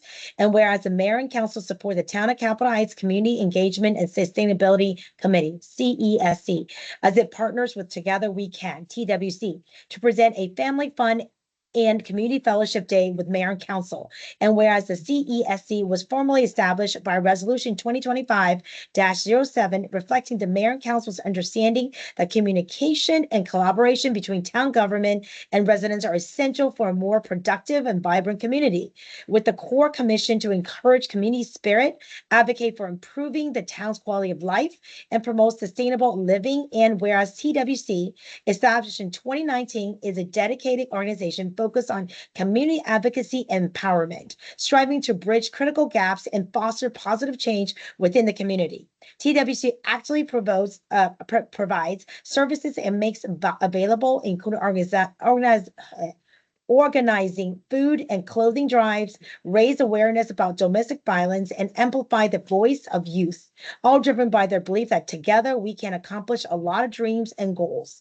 And whereas this significant community event is designated to achieve multiple benefits, it underscores its importance by fostering a sense of community, promoting fellowship, providing essential support to families, encouraging active civic participation, and offering a safe, welcoming, and enjoyable environment for residents of all ages, thereby contributing to the overall well-being and vitality of the town.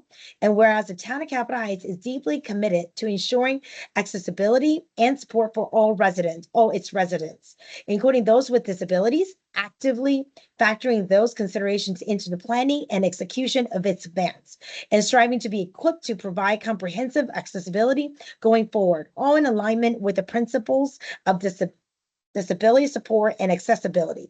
And whereas the event provides a valuable opportunity for volunteers, especially our youth, to earn school service hours, a critical component that not only supports their academic requirements, but also fosters a deep connection to civic responsibility and community.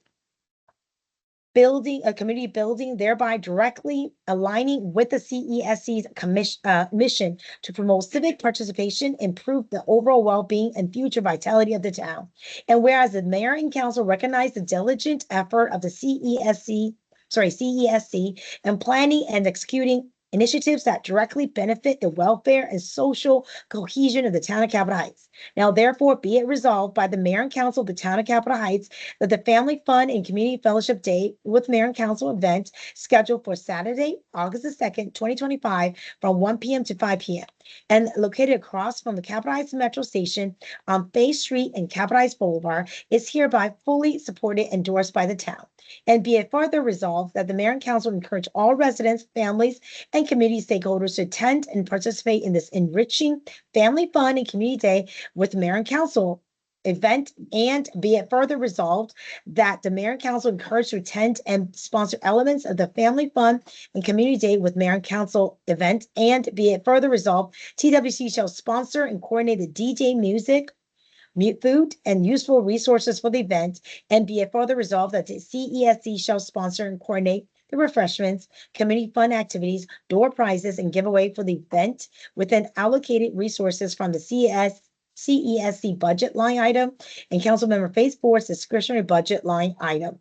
And be it further resolved that the CESC shall solicit sponsors to provide financial support and in-kind contributions such as goods, services, or volunteer expertise to strengthen this community effort, receiving acknowledgement, promotion at the event. And be it further resolved that the CESC shall coordinate volunteer service crucial for the success and smooth operation of the community event, allowing residents to contribute directly to the vibrance and welfare of the town, and offer students the valuable opportunity to earn school service hours.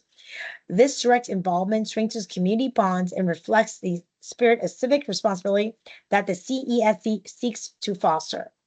And be it further resolved that Councilmember Victor L. James Sr. shall sponsor and coordinate the school supply giveaway for the event, utilizing resources from the back to school supplies budget line item and or his discretionary budget line item, ensuring its successful coordination and distribution to the family of the town of Capitol Heights and contributing directly to the event's positive impact on community well-being. And be it further resolved that council member Latanya Chu shall sponsor and coordinate fun family games and prizes for the event, utilizing resources from previous approved events surplus funds and or her discretionary line item, ensuring successful coordination fund interactive exchange with participants contributing directly to the event's positive impact on community well-being. And be it further resolved that the town administrative support for the event is knowledge, particularly assisting with essential event operations and logistics, including reserving and arranging of street closures on Bay Street, acknowledging the police department's provision of safety measures throughout the event, and guaranteeing timely notices to residents regarding the event's schedule, ensuring they are well informed of its start and finish time, thereby upholding the safety and smooth operation for all attendees and residents. And be it finally resolved that the mayor and council commend the CESC, TWC, along with all the dedicated volunteers and organizers for their outstanding hard work in planning and implementing this valuable community gathering. Furthermore, deep appreciation extended to all who support this community effort through generous financial contributions, the provisions of essential services, and the sharing of their valuable expertise. Now, therefore, be it resolved by the mayor and council as review the request and agree that this resolution take effect immediately upon its adoption. Passed and adopted this blank day of July 2025, the town of Capitol Heights by the mayor and common council, and etc. Names of the council members and the mayor, and then myself as the attester. Thank you. Thank you, yeah, I've already moved forward.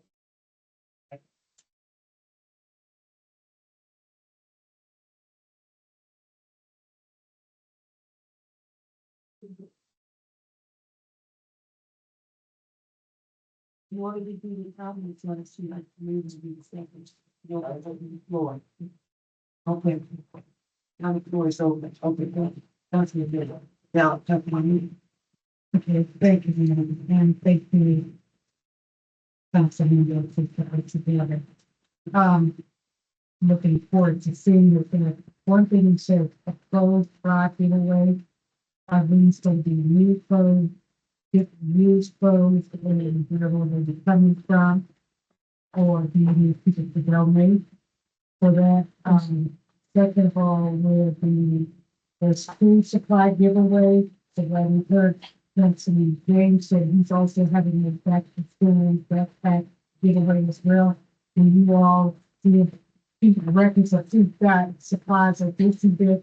So you don't have a double dipping on things because a lot of schools, kids come to school and they don't have any, come to a lot of these events and supplies, and when the kids come to school, they don't have them.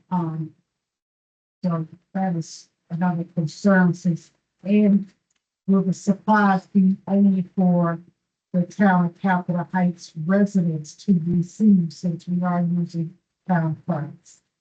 And I don't even know to make my questions actually.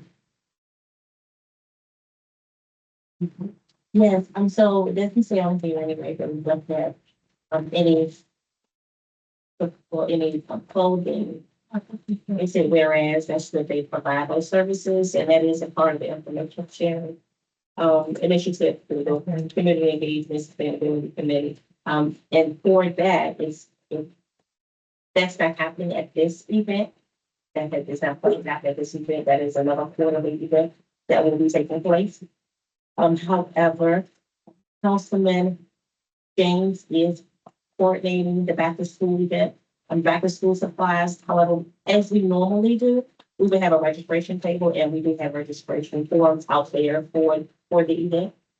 So you would have a band, as we do on our Capitol Heights Day, to be able to track who our residents are, and they will have those bands to be able to show it to Councilman James, and Councilman James can coordinate his portion of the event. And I understand. My question is, will you all be keeping track of you getting it at this supply, at this event, and then coming to your event and you want to let them know the gift? Because you're using town funds. Yeah. Are you opposed? Yeah, I'll do my darndest to try to screen, but you know, some possible screen, anybody can come and book it. They can go to one municipality and put up 5, 6 parties. That's what people do. They travel all around, you know, go different back to school programs and backpack giveaways, and just collect backpacks. But I'll try to do my best with screening, but I can't say it's 100% proof that I would be able to screen. If I'm giving somebody another backpack, I'll do my best. That's the best answer I can give you. Well, and they speak to the Of course, that. this one, so you can. Of course, that. Of course, that. Yeah, of course.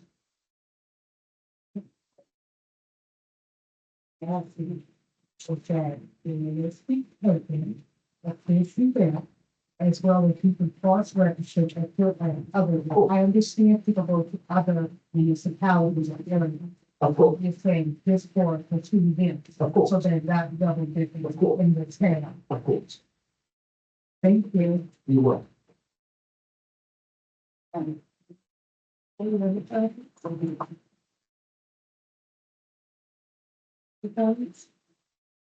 I call? My concern is, you say this event was in the town of Canada, CPA. We are members of the council. And we heard you for the town of Canada. Any partnerships should be done with the town. Not the council, it should be done with the town. Also, now money is being spent. I don't know that. Now money is being spent. But insofar as anything that is done or anything under the name, that's what they was in Michigan, of the town, it should be, the town should be the one that broker any type of partnership. The initiative can be spearheaded by a committee. That's not a problem. But it should be done, and the partnership is not done through a council member or an initiative. It's going to be the town. And I would like to see how we can correct that. I have another question, but I'll give you that one. So the question that you said, I'm like, well, the last part is I'd like to see how we can correct that. Okay, so I guess I need a little more clarity as to what is meant by partnership. Are you speaking about a formal partnership where the town is expected to do something in return for some services? So what is a partnership? Because anytime you have an individual that's tied to maybe an organization of such that is willing to contribute their resources, their time and their energy to a cause does not require the town administrator to take over anything. I say, okay, I've had an event. Thank you for contributing toys. So thank you for contributing a bike or a coat. So it does not require an agreement, an official agreement with the town for our residents to benefit from resources that have been given through the mayor or a council member. So like, for instance, another example, if we're going out to say, hey, I would like some economic development, I want to discuss it with someone with resources. And then afterwards, we will talk with the town administrator to handle that business. Yes, but in terms of a business, I mean, an organization giving clothes, giving food, or giving a bike, or any type of resources of that nature, it does not require the TA to take over a relationship that has been built between the mayor or a council member and a nonprofit organization. Councilman Chu. While I respect your answer, I don't agree with you. And I did not say that in my view. I said just by the nature of it being in the name of the town can have any correspondence and agreement that should be done through the town. That's the same way Governor Heights said, it doesn't matter. All of that comes from the administrative function. I'm not gonna beat it to death. I did not say it had to be a formal documentation. I said, any type of sponsorship or partnership should be done through the municipality. I will build on that, but that is what I said. I did not say what you responded to. That's a Councilman Chip. Councilman Chip. So just listening to the conversation, I know that I don't know if we partnered, but we did an event of Papa Heights Elementary School with the toys, the toys giveaway, or something like that. I just trying to understand, are we talking about the same type of policy or procedure that we did with the toy event at Papa Heights Elementary School? That's how I'm trying to figure out. Yes, we did. Okay, because I'm just trying to put the town's name. So I don't know about any writing, but if the sponsorship or agreement went through the town. If we have a delegate, I'm just using this, like Councilman Ford says, it, we do these all the time, but it goes through the town. What's that mean when it goes through the town? You said the town is full, The town is the administrative department. so it will go to the TA to the, Yes, let me take take the the business of your initiative. I'm just saying the process. That's how it works in municipalities, I did show that. So, yeah. When I say you have to have a Bible, no, that's not what I'm saying. So for the correction, okay, so you said, how can we correct it?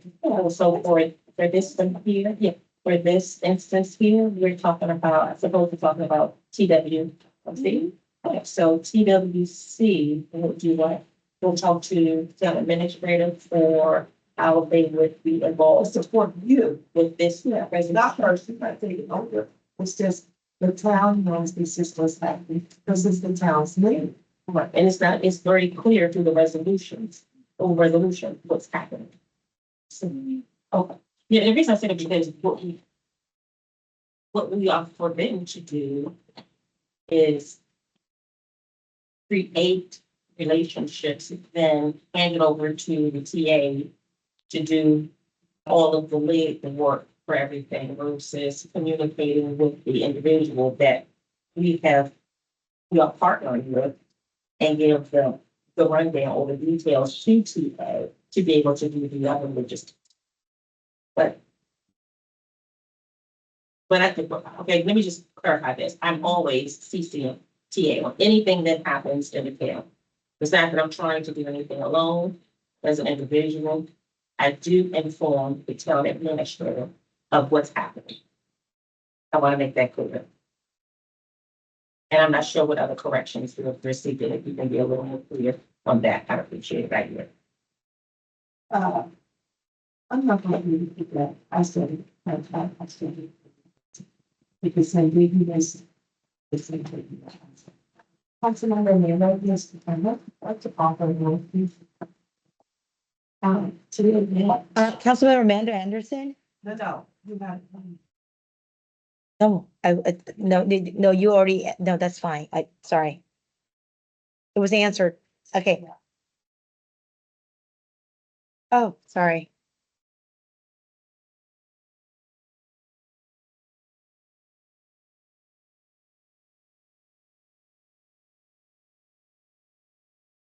So is this within allocation, my allocated resources?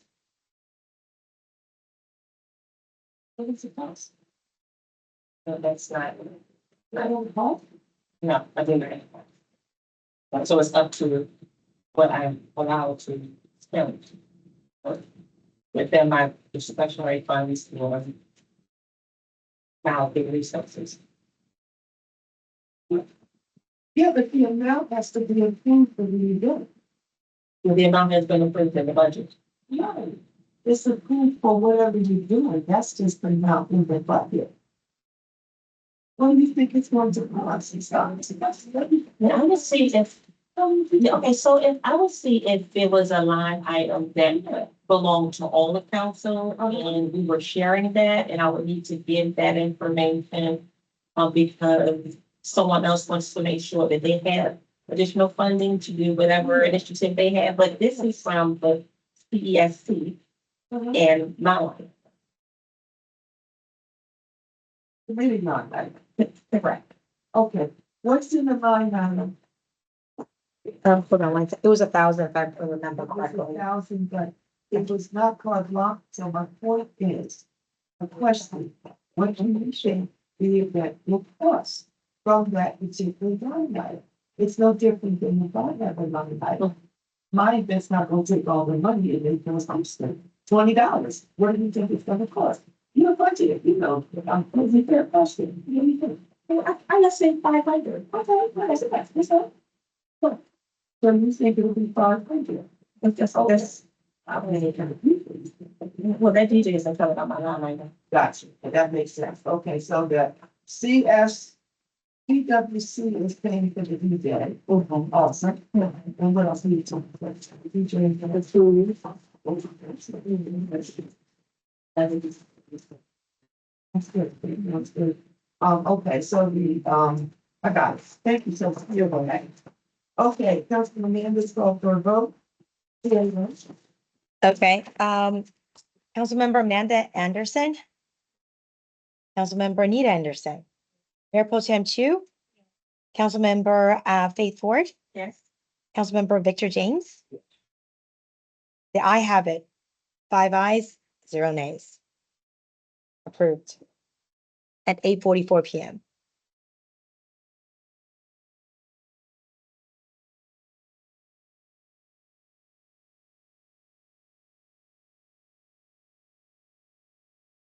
Yes, yes, each council members has a copy of the contract. Please take a look at it. That was also sent to you guys on, I believe, July the 23rd. No, yeah, July the 23rd, for you to review. It's everything that was discussed previously during our budget meeting. I just brought it to fiscal year 26. This is regarding to the CPA firm that will be doing auditing every 3 months quarterly to make sure that we're on point and to support us in our auditing effort for fiscal year 24 and fiscal year 25. And the cost is as we had, what has been proposed, and then that I shared with mayor and council on several occasions. But it's again highlighted here on page 1, midsection, where it says service to be provided.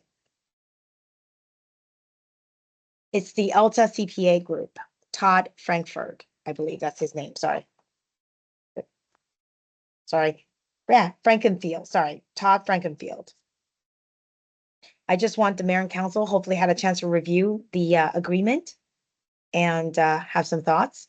Please do note that this contract from what he's proposing is July 1st to June 30th. However, we can cancel at any time with a 30-day notice.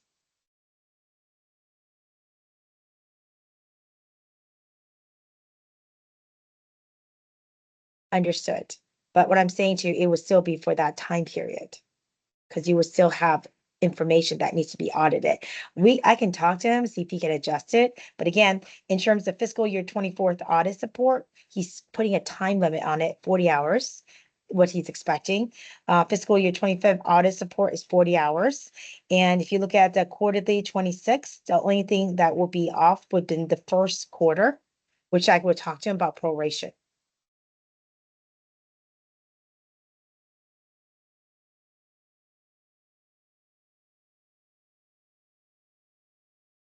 Yes, yes, ma'am. Because I'm the one that told you no. So, it's up to the council. So I would say we bring this to a vote for the next subject. so that everybody can review their hard copies. And bring it to a vote at the next session. Okay. Thank you. I'm gonna open the floor. Oh, yeah, sorry about that. One.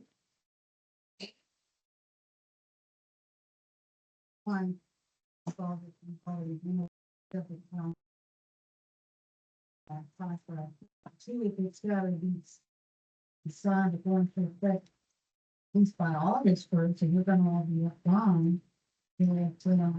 Why prolong taking it to go to things which is what you mean, and this is the stuff we need to come before. And you're going to. That's a very good question. I was taken for granted that everybody would not review it. But if the council is, I'll just do it this way. Is the council ready to vote, or is somebody not to vote? Councilman Mayor. Jim. Mayor Pro Tem is back. Yeah, yes, I'm ready. I just wanted to. I was ready to vote. Yeah, I just waited to say this discussion.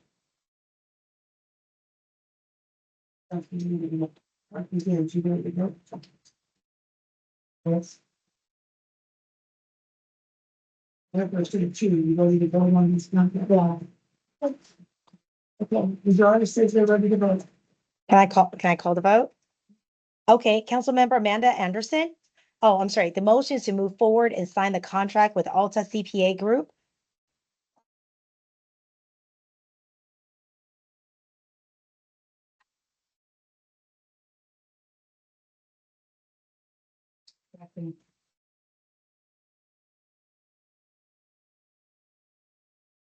Councilmember Amanda Anderson. Oh, sorry, open for discussion.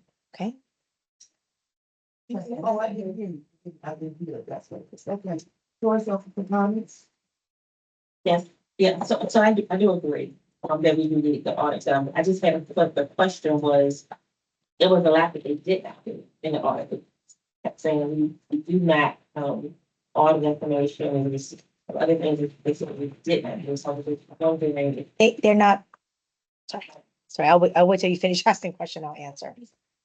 They weren't doing a lot of things. So what are they doing? Do you yield? I am. So what they're doing is supporting the auditor is still a Lindsay. We're not changing the auditor who will be doing our audit. What they will do is facilitate the process. Because last time when our current town administrator did it, it took over a year and a half to complete. So what they've done is that they will facilitate the process, which they estimate it shouldn't take more than 40 hours to do, which means they will be able to support us in moving that process faster. They're like a facilitator to make sure that we actually provide the information correctly. The issue is our current the town treasurer is unfamiliar with the process. Therefore, it took longer than it should have taken to complete the auditing process. So they, as part of the service they will provide, they will basically support her or whomever to do that process, the town basically, to complete our fiscal year 24 and 25 efficiently and quickly and correctly. So they're a facilitator in that process, just as like they will come in and take a look at our quarterly and do a mini audit. They're facilitating the process. We will still do the work of everything, right? And they're just coming in to make sure we did it correctly and on point. So we don't, have any issues. So it's still the onus of the town to gather all the documentation that's needed. That's correct. And it's just, we're paying someone $10,000 just to give a time No. frame. No, That's facilitated. right, but we're not paying them $10,000 just for that. 5,000. Yes, 24 and 5,000. yes. That's if you want those services. If you do not, then you can delete that. That's why he just listed, those are the services he will provide. And if you choose to have it, that will be your decision. If you don't choose to have it, that will also be your decision. Those are just his pricing listed out for you. So if we just listing out the $200 an hour to partner and the $150 an hour. That's right. Accountant, but they're not doing any of those services. It's just in a contract. That's in the contract in case you want it. That's right. And then because the mayor always like to make sure that, again, she wants to make sure that we know what we're gonna go into. So she wants to have a full awareness before we go and commit ourselves. So this is the information provided. So do we not have somebody else? So what are the auditors? The auditor does everything. They actually does a physical auditing, which is Lindsay McKay, is it? That we've always used for the last 3 or 4 years. And so They're they're compiling all of the information to make sure that we meet regulations. No, they're gonna compile all the information as a CPA company that will be doing our audit. What Todd is, Alta CPA is offering, their service is to facilitate that process so it's done quickly. Yeah, I hear that part. Okay, okay. Okay, well, the mayor can. Sure. What happens is, when all, you have to understand how general energy works. We don't normally have anybody here that we have that really understands how general energy works. So that is part of the benefit of having somebody, a CPA person, help you think about it. Yeah, I was trying to say sort of what the mayor said. And my understanding is the contract, this CPA firm is going to make sure our books are in order for the audit. So if there are things that need to be put in place or adjusted, or whatever the case may be, then that auditing firm is going to make sure those different items or efforts are completed so that we can be in compliance with that. Okay, so it's not just in here, just in case we will need them, since I just heard we don't have a CPA, right? Someone with CPA knowledge. We are going to use these services, so we will be using more than likely those 4 gallons of support 5,000 and the 4 gallons for 2025. So that's $10,000, right? And we're still using the same people that we used before, and I don't recall having a report presented to us. You had it. That was the audit report you received. Them presenting the report to us. The last I recall them presenting to us, 2021, 22. That was the last time when we first got into office. I remember them coming in and presenting to us our audit. Can I comment on that one? They did come in. They were on Zoom. Yeah, Lindsay, they were on Zoom and they presented to you. That was actually, that was on one of the meetings. They were on Zoom and they presented to mayor and council as per the special request of the mayor. Because they haven't presented. Yeah, it's possible, because, there was a couple of days that you might have missed it, or, yeah. Okay, so if they present, I have not seen them in years, and we had Oh, a okay. conversation already, so they must have come, and I wasn't here. Thank you for clarifying that, and hopefully we get to have that level of service that we're paying for from Lindsay, versus us having to ask them to come after not having that presentation accurately done in previous years. Understood. What we were going to change. I thought that was a discussion I was going to take at one point. Councilwoman Chi, I yield. if we talk to you, the auditors are Lindsay. That's right. So the auditors are Lindsay. What we're discussing now is this contract right here, the CPA contract. And this is just for support to make sure that our audit goes smoothly with Lindsay and the auditors, correct? Okay. We said that Lindsay can. Yeah, I was just making To sure. report out, not Yeah. Okay, so my other question is, and I'm not sure because I don't have the budget in front of me. If we budget for this CPA firm and if not, then what lines? County contracting, Okay, we did. okay, I'm just asking. We did. Okay, thank you. You did, if you remember, PA rented for the budget, money for the account. That was where we first started. We all said we needed an accountant and a more seasoned, like, I don't forgot it, a person who really can do the bookkeeping at a high level. So that was in the budget. I'm just making up some. Yeah. Maybe 90,000. Yeah, right. It was, but the bottom line was the time and the consulting and higher level person, it reduced it by like 20 as opposed to two bodies. You have one and a as needed body. So that was in the budget. Okay. And also, so we do not have the same problem we go through with this budget. We do not want to ever go through that again. It's line 54112, accounting service administration. We budgeted 66,000. So we did allocate it. Can I call the roll? Amen. Okay, council member Amanda Anderson. Oh, it was motioned by Councilwoman Amanda to move forward with the signing of the Alta CPA contract. Alta CPA group contract for fiscal year 26. Seconded by Councilwoman Anita Anderson. A motion was moved. Motion was moved, okay? I'm not saying that to you, Tia, I'm saying to the council, because I keep hearing saying it's being said wrong. You move a motion. Thank you. Okay, motion was moved, to move forward with the signing of the Alta CPA group contract for fiscal year 26. Council member Amanda Anderson? Yes. Council member Anita Anderson? Yeah. Mayor Pro Tem Chu? Council member Ford? Yes. Council member James? The I have it, 5 ayes, 0 nays, approved as of 8:58 PM.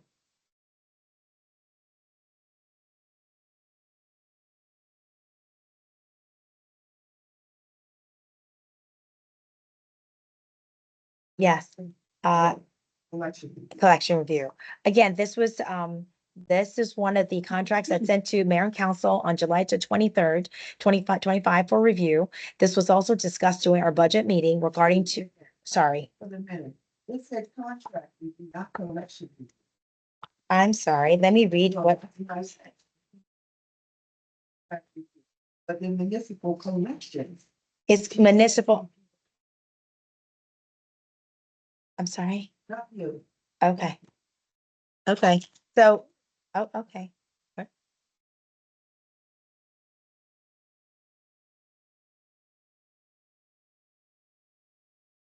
A municipal collection of America. Okay, so what it is I forwarded the contract to you guys, and this was heavily discussed during our last budgeting meeting, even with our chief Magassouba and present. This is regarding to all the speeding tickets that we have issued, but unfortunately was not and have not been able to collect on because that requires a collection agency and also to connect with MVA for the flagging.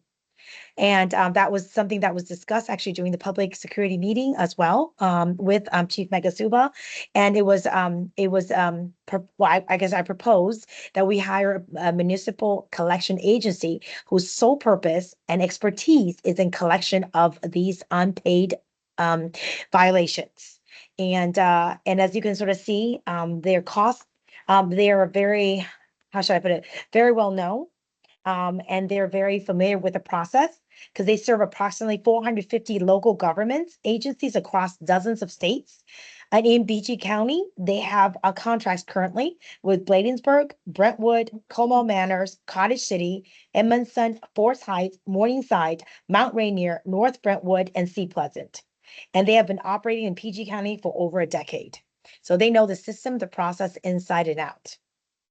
That's why I highly recommend that mayor and council considered working with them if at all possible and as soon as possible. As I have previously said during our budget meeting, we have over about 1,600 tickets on a monthly basis that goes uncollected, even though our police officer works really hard to check on each one of these tickets. Is that fair to say, Chief Magassouba?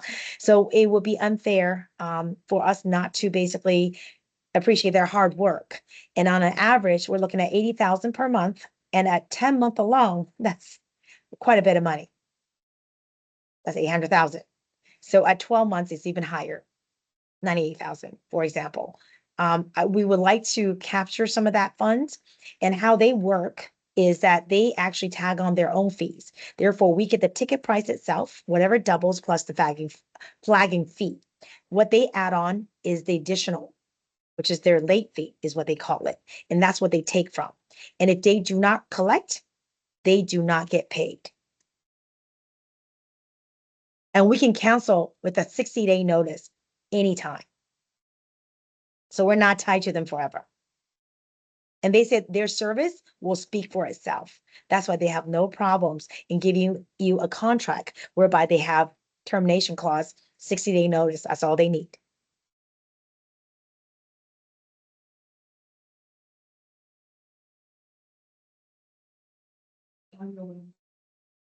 I'm hoping yes. I'm hoping yes. Because we'll lose out. Actually, we have the, okay. Is it? I understand.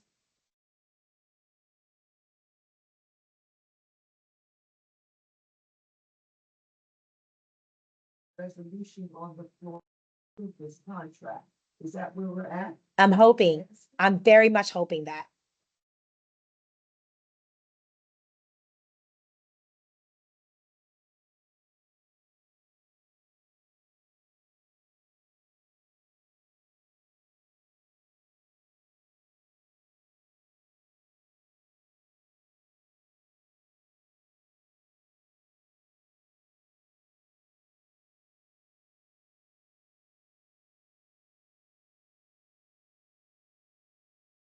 Who seconded? Okay. Councilwoman Anita Anderson. Okay. Councilwoman Ford second. Okay, comments, Councilman Anita. Yes. PA and choose, right, for grants to be on. We have tickets that go back as far as 12 months that we haven't been able to collect on, or people haven't paid the fines on, Since May 2024. or since May of 2024, so it's new. In 2 months. So when we go into contract with MCA, they will be able to go back that far. By law, you cannot. You can only go back maximum a month or two. That's it. So we done lost that. Yes, right. The sooner we can sign this, the better. I hear. That I can. Councilwoman Chu, yes. Does this include not just the speed cameras, are we gonna also include the stop sign cameras? They can, if you want them to. If you look at the contract, they can just go further if you prefer it. But right now, we looking at the speed cameras, but they can. That's.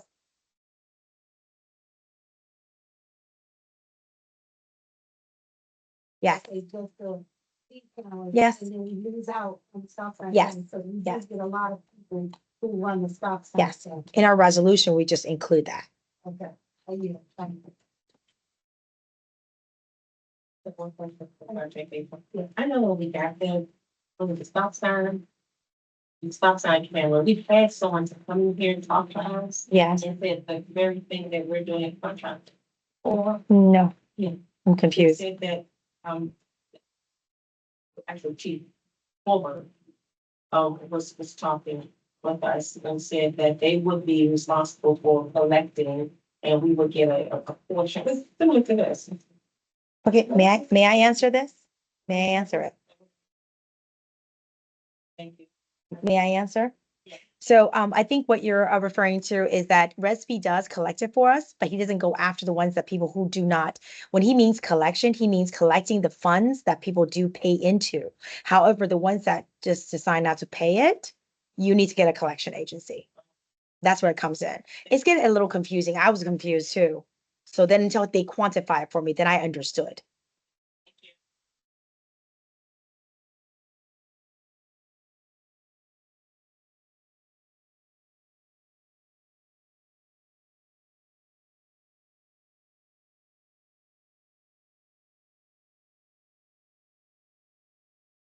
If it's by law, yes. If it's not in law yet, because last time when Bob was here, that's what they're trying to pass. They're not sure they passed it yet. But once they pass, they will do it. It's if it doesn't pass, it's not sure. But Maryland's for sure. And we can check it via Google. But if it passes, they can do it. If Virginia hasn't passed yet, they're not gonna be able to do it, but Maryland for sure. Maryland for sure. And DC. Yep. So they'll do whatever it is they're allowed to do within the confine of law.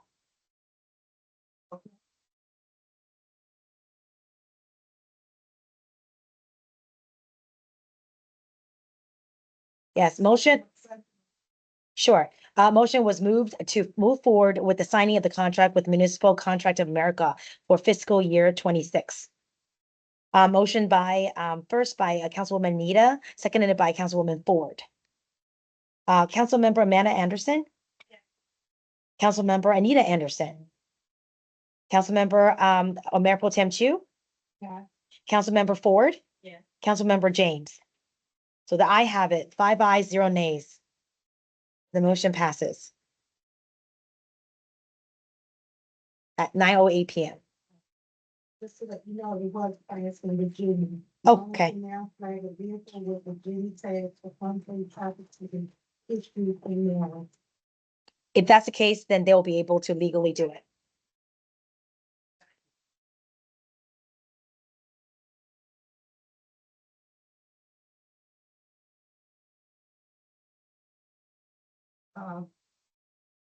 Now staff out processing discussion. And the reason for this one is council.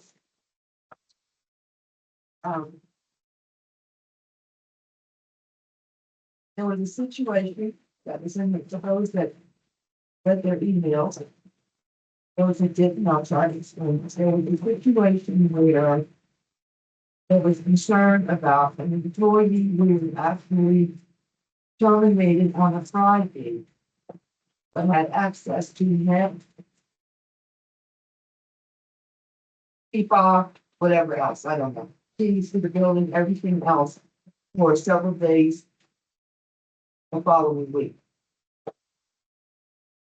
So the concern that's raised is if you out process, especially in government, everything is collected that very day. That very day, they will escort you out the building. Nothing against you, but that's how it goes. You cannot, you can come back, I guess it's really big, I don't know about that. But you cannot come back in that space as an employee to your office or anything else. Another thing, this is me, and different. We do not always collect the laptops. We don't always collect the phones. We allow the employees to come back the following week and bring it to us. That's got to stop. That's got to stop. So, TA Ray and HRD, can you tell us what we have to preclude those things from continuing? I'll let the HR manager handle this, because that was his fear. What we're doing, what I'm doing, the SOP that includes the entire exit process and engaging the department heads. What I've been doing, the exit process, and then I meet people, I go over checklists, everything that's coming in. I talked to some of you, and I think a better idea would be to have your department managers sign off on it, it was doing this terminated with me before I had the exit interview, that's something had been true again. The day that an employee leaves, regardless of whether they have vacation time in the ADP system, they will be terminated that same day. Thought was previously that we would terminate them after they receive their last paycheck with the rotation. But they speaking to Ms. Gibson today, which essentially ADP says you gotta have money in the system so it's terminate. It's still be able to go back retroactively and stay out. So we're tightening up the system. What I'll do is that I'll complete the SOP. I'm more than happy to submit it to Mary Council for review. And then probably do those 65. So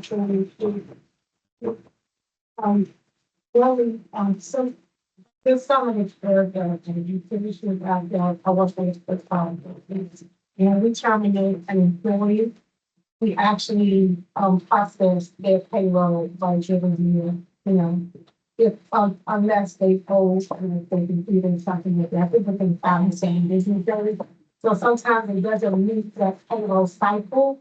But it's a off cycle, and I think ADP has an off cycle, function in the system where you can do an off cycle function. And secondly, we had a check off sheet because, Chief Morgan, when he was here, and we had the disabled, the key fob, and all kinds of stuff. There was a checklist, and there was a checklist that IT actually signed off on by disconnecting their accounts and things that they had with the scan. So I don't know where that checklist went, but, I don't know if you guys can check email, so you don't have to reinvent the wheel. But if not, then that is a good idea to, implement that. I do. Um, I just want to clarify that checklist exists because we actually use it for the other members, such as former deputies and so forth. Ron Treese, who's online right now, can verify that. She's the one who created it. So I'm not sure why would, yeah, Ron Treese actually created that form in that file with everything, all the details in it, including phones, laptop, everything. And then she actually has a sign in, sign out sheet for them when they actually receive those items, which she keeps to verify. So I don't know, is she online? I'm gonna see if she can chime in herself. I'm right here. And she's right here. Oh, sorry.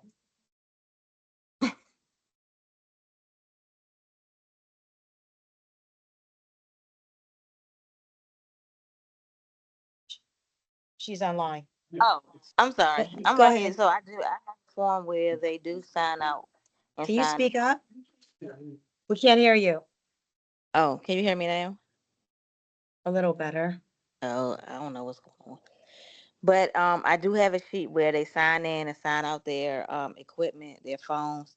I haven't gotten the laptops yet. I thought Greg or someone was doing that, but I had just recently started telling every department, well, like what's that, NSD and stuff, that I need all the serial numbers for all the equipment so that I can have everyone sign out everything so we can keep track of it because I know stuff is just everywhere. And I did create a checkout form, which when they leave the department, they check off that they turned in whatever items they were issued. How many even if it's uniforms, how many pair of pants, how many shirts, their phone, their serial numbers, their laptop, everything like that.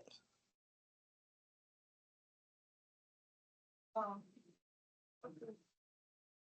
um, Ms. Gibson, thank you. I say this to everyone. Um, I mentioned this to TA Green when we were talking about the chairs and the tables moving or disappearing from the town. This is considered GFE equipment. And I ask that labels be put on it.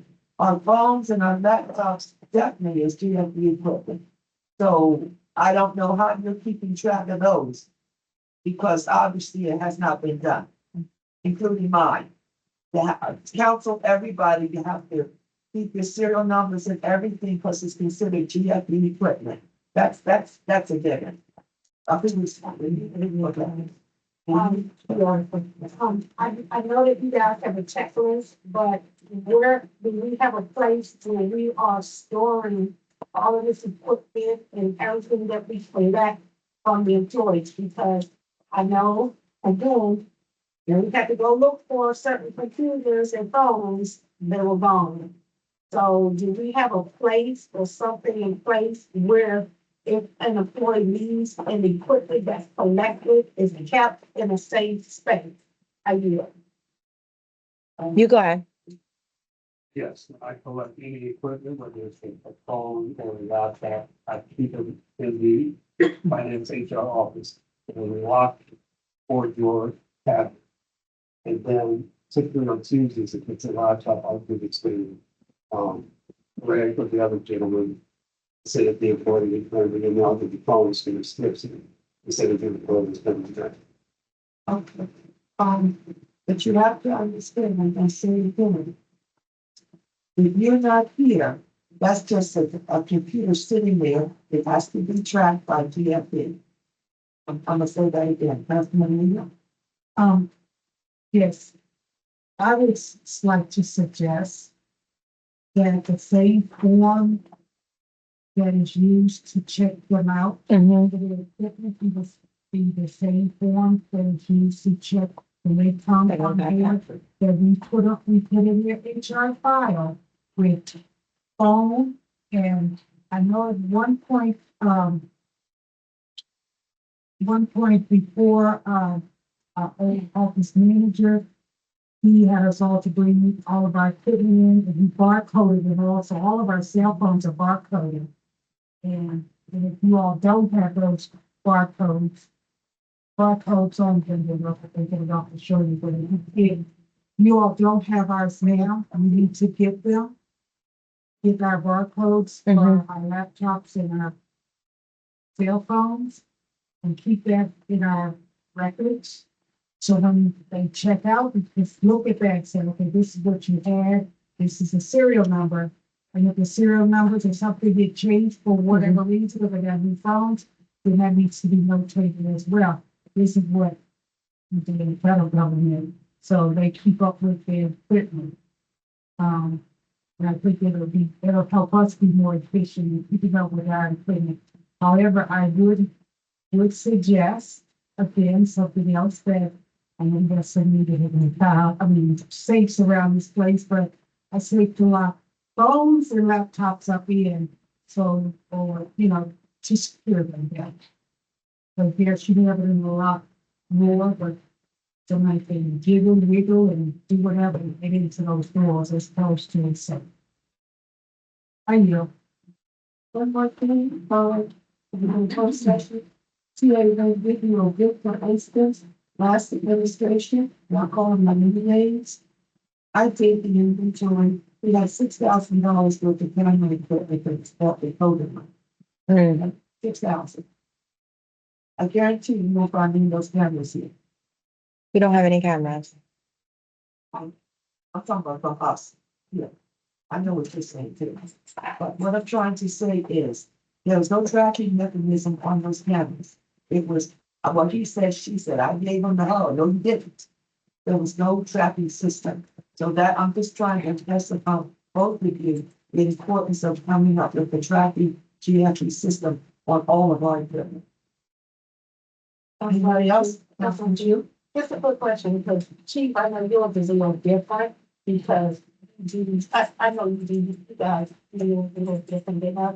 But do you have like a sheet given to HR to say completion, if an officer meeting? Or when you're hired, do you have a sheet that say completed so that HR can have it in their file? Or is it just strictly maintained in the police department? It is maintained in the police department, but I do send HR email saying that the officer return all their items. And all the items are stored in the police department. Okay. And we do have a story room that's lost. Thank you. Okay. Okay, so where we are now is Public comments? the public comment. I don't see any. Okay, this is early for us. Overall. I don't see any. I put it on the, Okay. Public comments. Okay.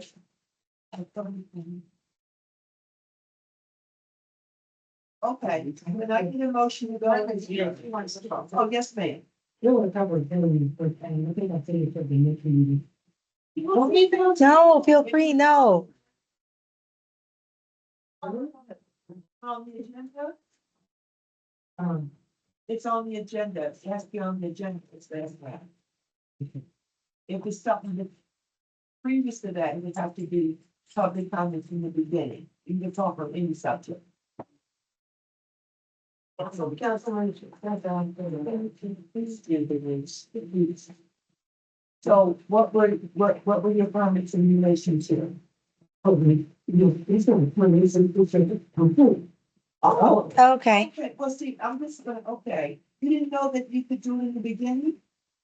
I'm so sorry, that would be the public comments, because you didn't know, see, that would be the public comments, you can complain, whatever you wanna do. The second go round, normally, is for public comments relating to the agenda.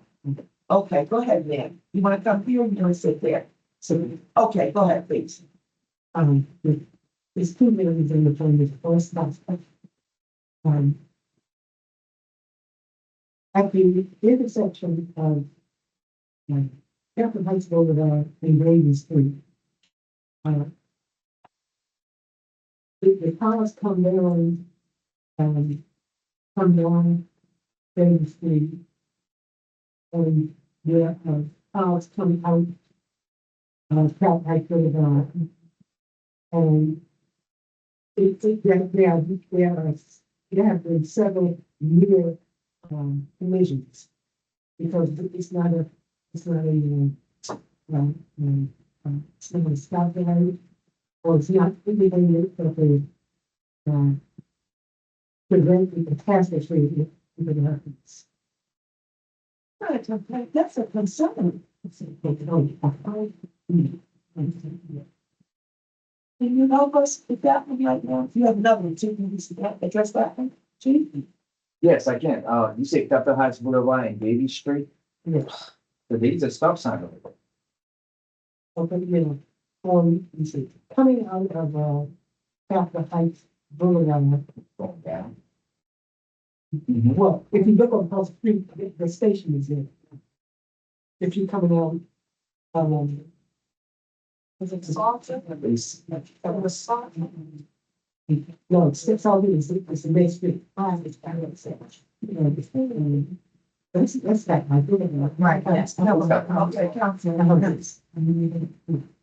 Go ahead, and then back to floor. And to the left, the cars come down. And you can get over there. There's been some real mishaps. I've been very attracted on. I'm super married to them. Can you expound a little bit more about what you? I'm kind of a little confused about the locations because most of the, on Capitol Heights Boulevard going to Davy Street, it's almost 3 or 4 different stop sign guy area, right? Then you keep going straight down to the metro, we do have the stop sign there too, the camera's there. So I need to know exactly what street area you're talking about. I'm willing to go, if you go, if you want to. Can you start all the way up to the council? Absolutely. Can you go up there and then say you can really put what you want? Because that's a thing. And you do say, oh, Councilman, you want from this, I think what she's talking about, is it by that house that has the big lion standing on front of it? Because I think right there is a yield sign. Is it that pink house or whatever, and it's got 2 big lions out there? So that's coming out Capitol Heights Boulevard onto Chambers. And yes, that is definitely a very risky street. Because I've almost got hit several times here because of people coming off of Chambers, coming off of Capitol Heights Boulevard, trying to merge on the Chambers to go up to the Metro Center. What I've seen is people coming out of the Capitol Heights Boulevard, going left up to it's not in here. That's all that's true. You are in session, please. Okay, you have the turn. Okay. I'm trying to make sure I'm using that. Okay, so I'm going to let you do that. Can you go on to the second one, please? That's all I'm doing. Okay.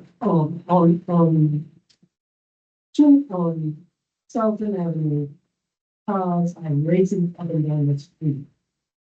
And, I was at a meeting, here a few months ago, and they were talking about, putting bumps on the street and making the street one way. And I didn't get anything about it after, that meeting.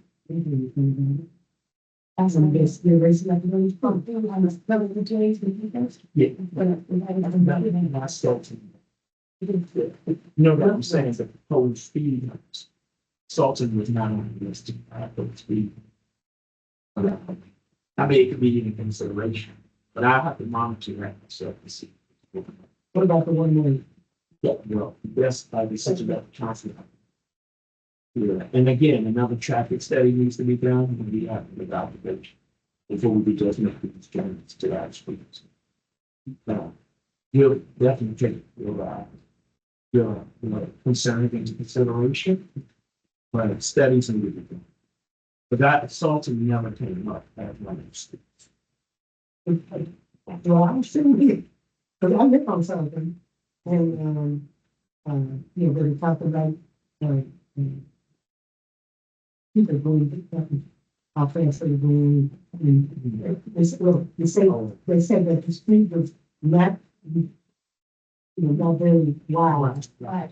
And it's like the people, so they thought like one way, maybe one way, and one, basically about, they don't see. Yeah. Okay, also, that's what you do. So that was my meeting. You were at my meeting that day. So what we were looking at doing the sidewalks, remember? And so the sidewalks, because Sultan Avenue and Tunic was too narrow after they did the architecture study. So we were thinking about if we do sidewalks, maybe we could make one street one way and then the other street Tunic another way. So each one of the streets will be one way going in a different direction. But we didn't think about the speed humps, but I think Tunic now has a speed hump. So maybe what we can do is, mayor and council can come together and put a speed bump on Salton.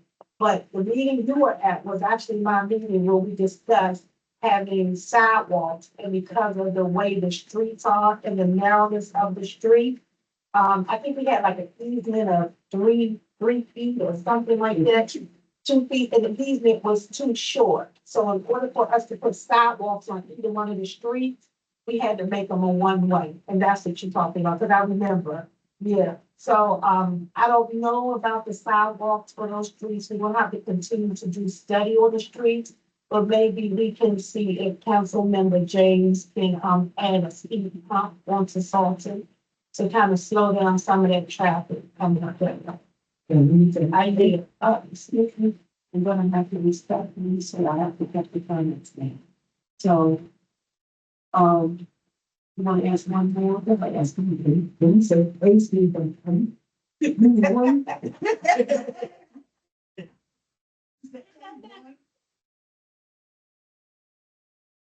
I was determine the distance. I yield. Go ahead, Councilman James. How we determine the distance of the street, and that dictates how many speed. I, Councilman Ford, I don't keep asking the floor and I messed up on that. But I'm gonna have to ask you to yield, because it's only 3 minutes for public comment. And don't ever wait this long. You got, speaking of the beginning. Okay, respectfully, Councilman Ford. Yes, so what I was gonna mention is it's really good that you're asking the questions. It's good that when questions are asked, that we answer them here in the meeting, especially when we have folks online. Because others may have that same concern, and they will be able to hear that answer. So, if, I know it was asked that the police would have you to talk more with them and the SBU, if you can come back and just let us know what you learned, just so it can be recorded here tonight. And we won't lose sight of it. No problem. Thank you. Okay. Yeah. Find out exactly what it is, or we want to know so we can exactly what it is. Okay, can I get a motion to close the meeting and go to well, since I couldn't get the word out excited for what's on the agenda. Councilman Thursby. Yeah, I would like to also add what came up earlier about the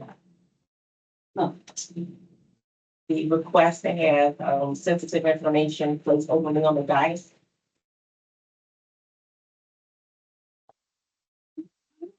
Feeling them, we don't understand, but No. The agenda was approved, you have to put it on the agenda is approved. No, you can't. my best, people in there. So if we're having a closed meeting before the public session ends, if I want to put on the agenda to have a closed meeting, an item, we can do that. No, you can't. Why can't we? I don't, respectfully. We've never done No, that's not the right way. That is the, that's No, all it's it is. not. No, it's not. The agenda is approved. You cannot approve the agenda and then add to it. We just. You have to add to it and approve it in the beginning. That's what I'm saying. Yes, Well, I'm saying we can do that. We didn't do the closed session anyway. We have some stuff. Agenda. We approved the agenda for the public session. But the agenda is the whole agenda. This is the whole thing is an agenda for the whole thing. It's the whole thing is an agenda. But we wanted to close session as a separate meeting. No. I'm not, okay. Approve for what's in. There's been several occasions where several council members on here have added, I know, like the fourth closed section, we discussed, maybe something came up in the meeting that we just didn't discuss. But I was forgotten and remembered about, so we've done this practice a handful of times, so I'm not sure what would make a difference. But That is true, but that does not make it right, Councilman. I can tell you a bunch of things that you have done, but that does not make it right. That's my feeling. so if you knew it wasn't right, how come nothing has ever said? No, I'm not saying that. I'm saying it wasn't right. So, if the council wants to, I have another question. yes, Did you just figure this out this week, that that's not right? if you want to talk to me off, that's fine. I just gave you my I'm response. trying to get clarity, but that's how, no, it's not right. It's not right. The agenda is approved once. It's in Robert's Rules of Order. The books are right in front of you. So all the other times that was what happened? No, I've just been dealing with it. So you didn't. If y'all don't, if you want to, I will deal with it this way. And I have to be fair based on what you have said. And if a precedent was set, until we change that precedent, then you are right, Councilman Lee. But it does not make the process right. That's what I'm saying. But your point is a precedent was already set. Am I correct? That is part That's of my, fair. that is partly my point, but the other side is we've never been pointed to any kind of documentation or anything that's pointed in the Robert's Rules of Books or in the procedures or anything that I've ever seen, not this administration or in this administration, that says we cannot add an item for closed session unless it's been added in the very beginning of accepting an agenda. I've just never seen that practiced. So that's my 2 points. And I will say that again. The Robert's Rules of an agenda is approved once. It was not approved twice because you're going into closed session. I just didn't enforce it. That is true. I will take the hit. A precedent, what you're saying is accurate as well. A precedent has been set. The same way I just told you us last meeting about how we do the resolutions for events. If you set a precedent, unless you change that precedent from a legal standpoint, you abide by it. And that is what you're saying, and I will honor that. I will honor that, but that does not make the practice right. A precedent has been set. I don't want to beat it to death. I will honor that. Put on there what you want to do for it because that precedent has been set. That is accurate. What are you going to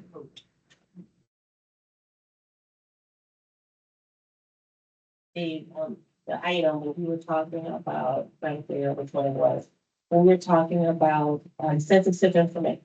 You had it? You know the number? I can make sure that's on the back. Nice, yeah. Yeah, we're trying to, I was looking. I'm sorry. Here. Okay. These panel number 3, the thing. I'm sorry. So for safeguarding town documents and proprietary information, in regards to the individual that was handling that sensitive information. I want to know the details.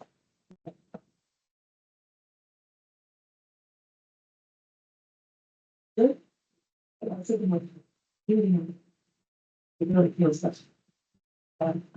I move a closed session for personnel, police department personnel discussion, official personnel, town administration, personnel discussion, as well as the safeguarding town documents and proprietary information.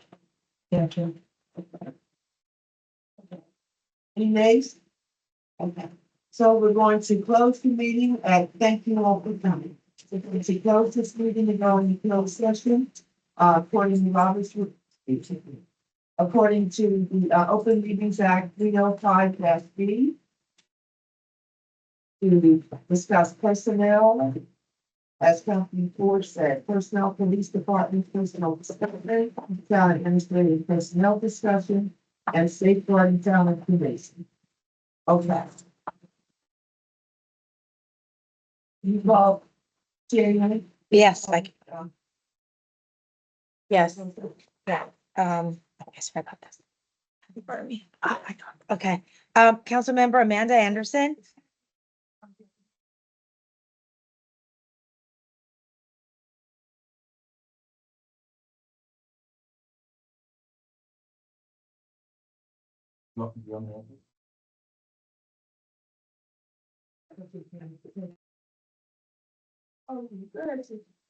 So she's absolutely right. We had a fatality on Davie Street. I was one of those officers last year that, was a pedestrian struck, last year.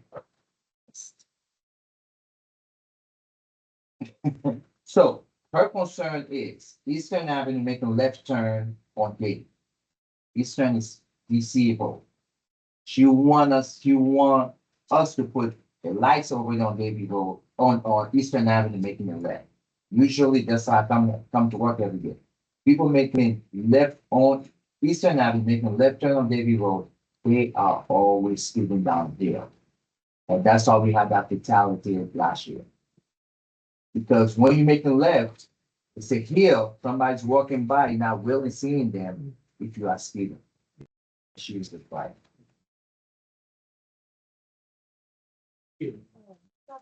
Southern Avenue making a left on David, because, yeah, Southern Avenue.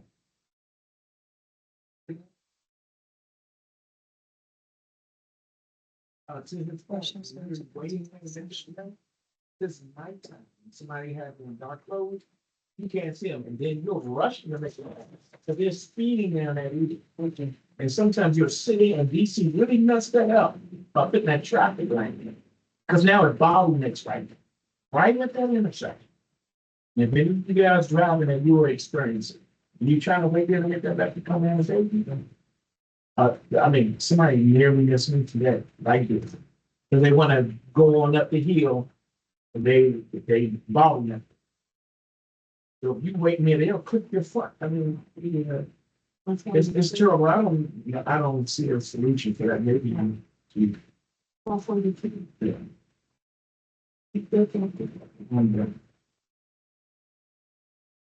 No, I was just wondering, just going to say also, what happens to a lot of people if they are, coming to the stop sign, that, it's taking it, isn't it, that day, you tell how you move on, when they come to the stop sign, a lot of times when I make their left off the southern, down here, they are expecting me, whoever's sitting at their intersection where we have Pepper Heights and Navy, they are literally expecting me to make their right. And a lot of times I go straight and turn on Salton. And because I do that, they just run through and almost 50. A lot of times I have to, reload. But they're not expecting me to continue to go and expecting me to make the right. So, I mean, the other thing you can do is just have to stop at the stop sign. Is it possible to find it? Not possible for the stop sign? There is no stop sign. And we're in the middle of going into a closed session. And so let's go to closed session. And we've already ended the public meeting. So Yes, Councilmember Amanda Anderson, I was interrupted. I understand, but I was in the middle of a, Councilmember Amanda Anderson, so, No, let us finish, please. but I yield, but yeah, I You're yield. right, you're right. I was just trying to keep the mood. It going to a place like. I yield. Thank you. okay, motion was moved to go into closed session to discuss personnel, police department, I'm sorry, personnel, police department personnel discussion, 2, personnel, town administration personnel discussion, 3, safeguarding town proprietary information. Motion by Councilwoman Ford, seconded by Councilwoman Nita. Councilmember Amanda Anderson. Councilmember, Anita Anderson. Mayor Pro Tem Chu. Councilmember Faith Ford. Yes. Councilmember, Victor James. Okay, 5 ayes, 0 nays. The ayes have it. Approved. So right now it's 9:42 PM, 9:43 PM.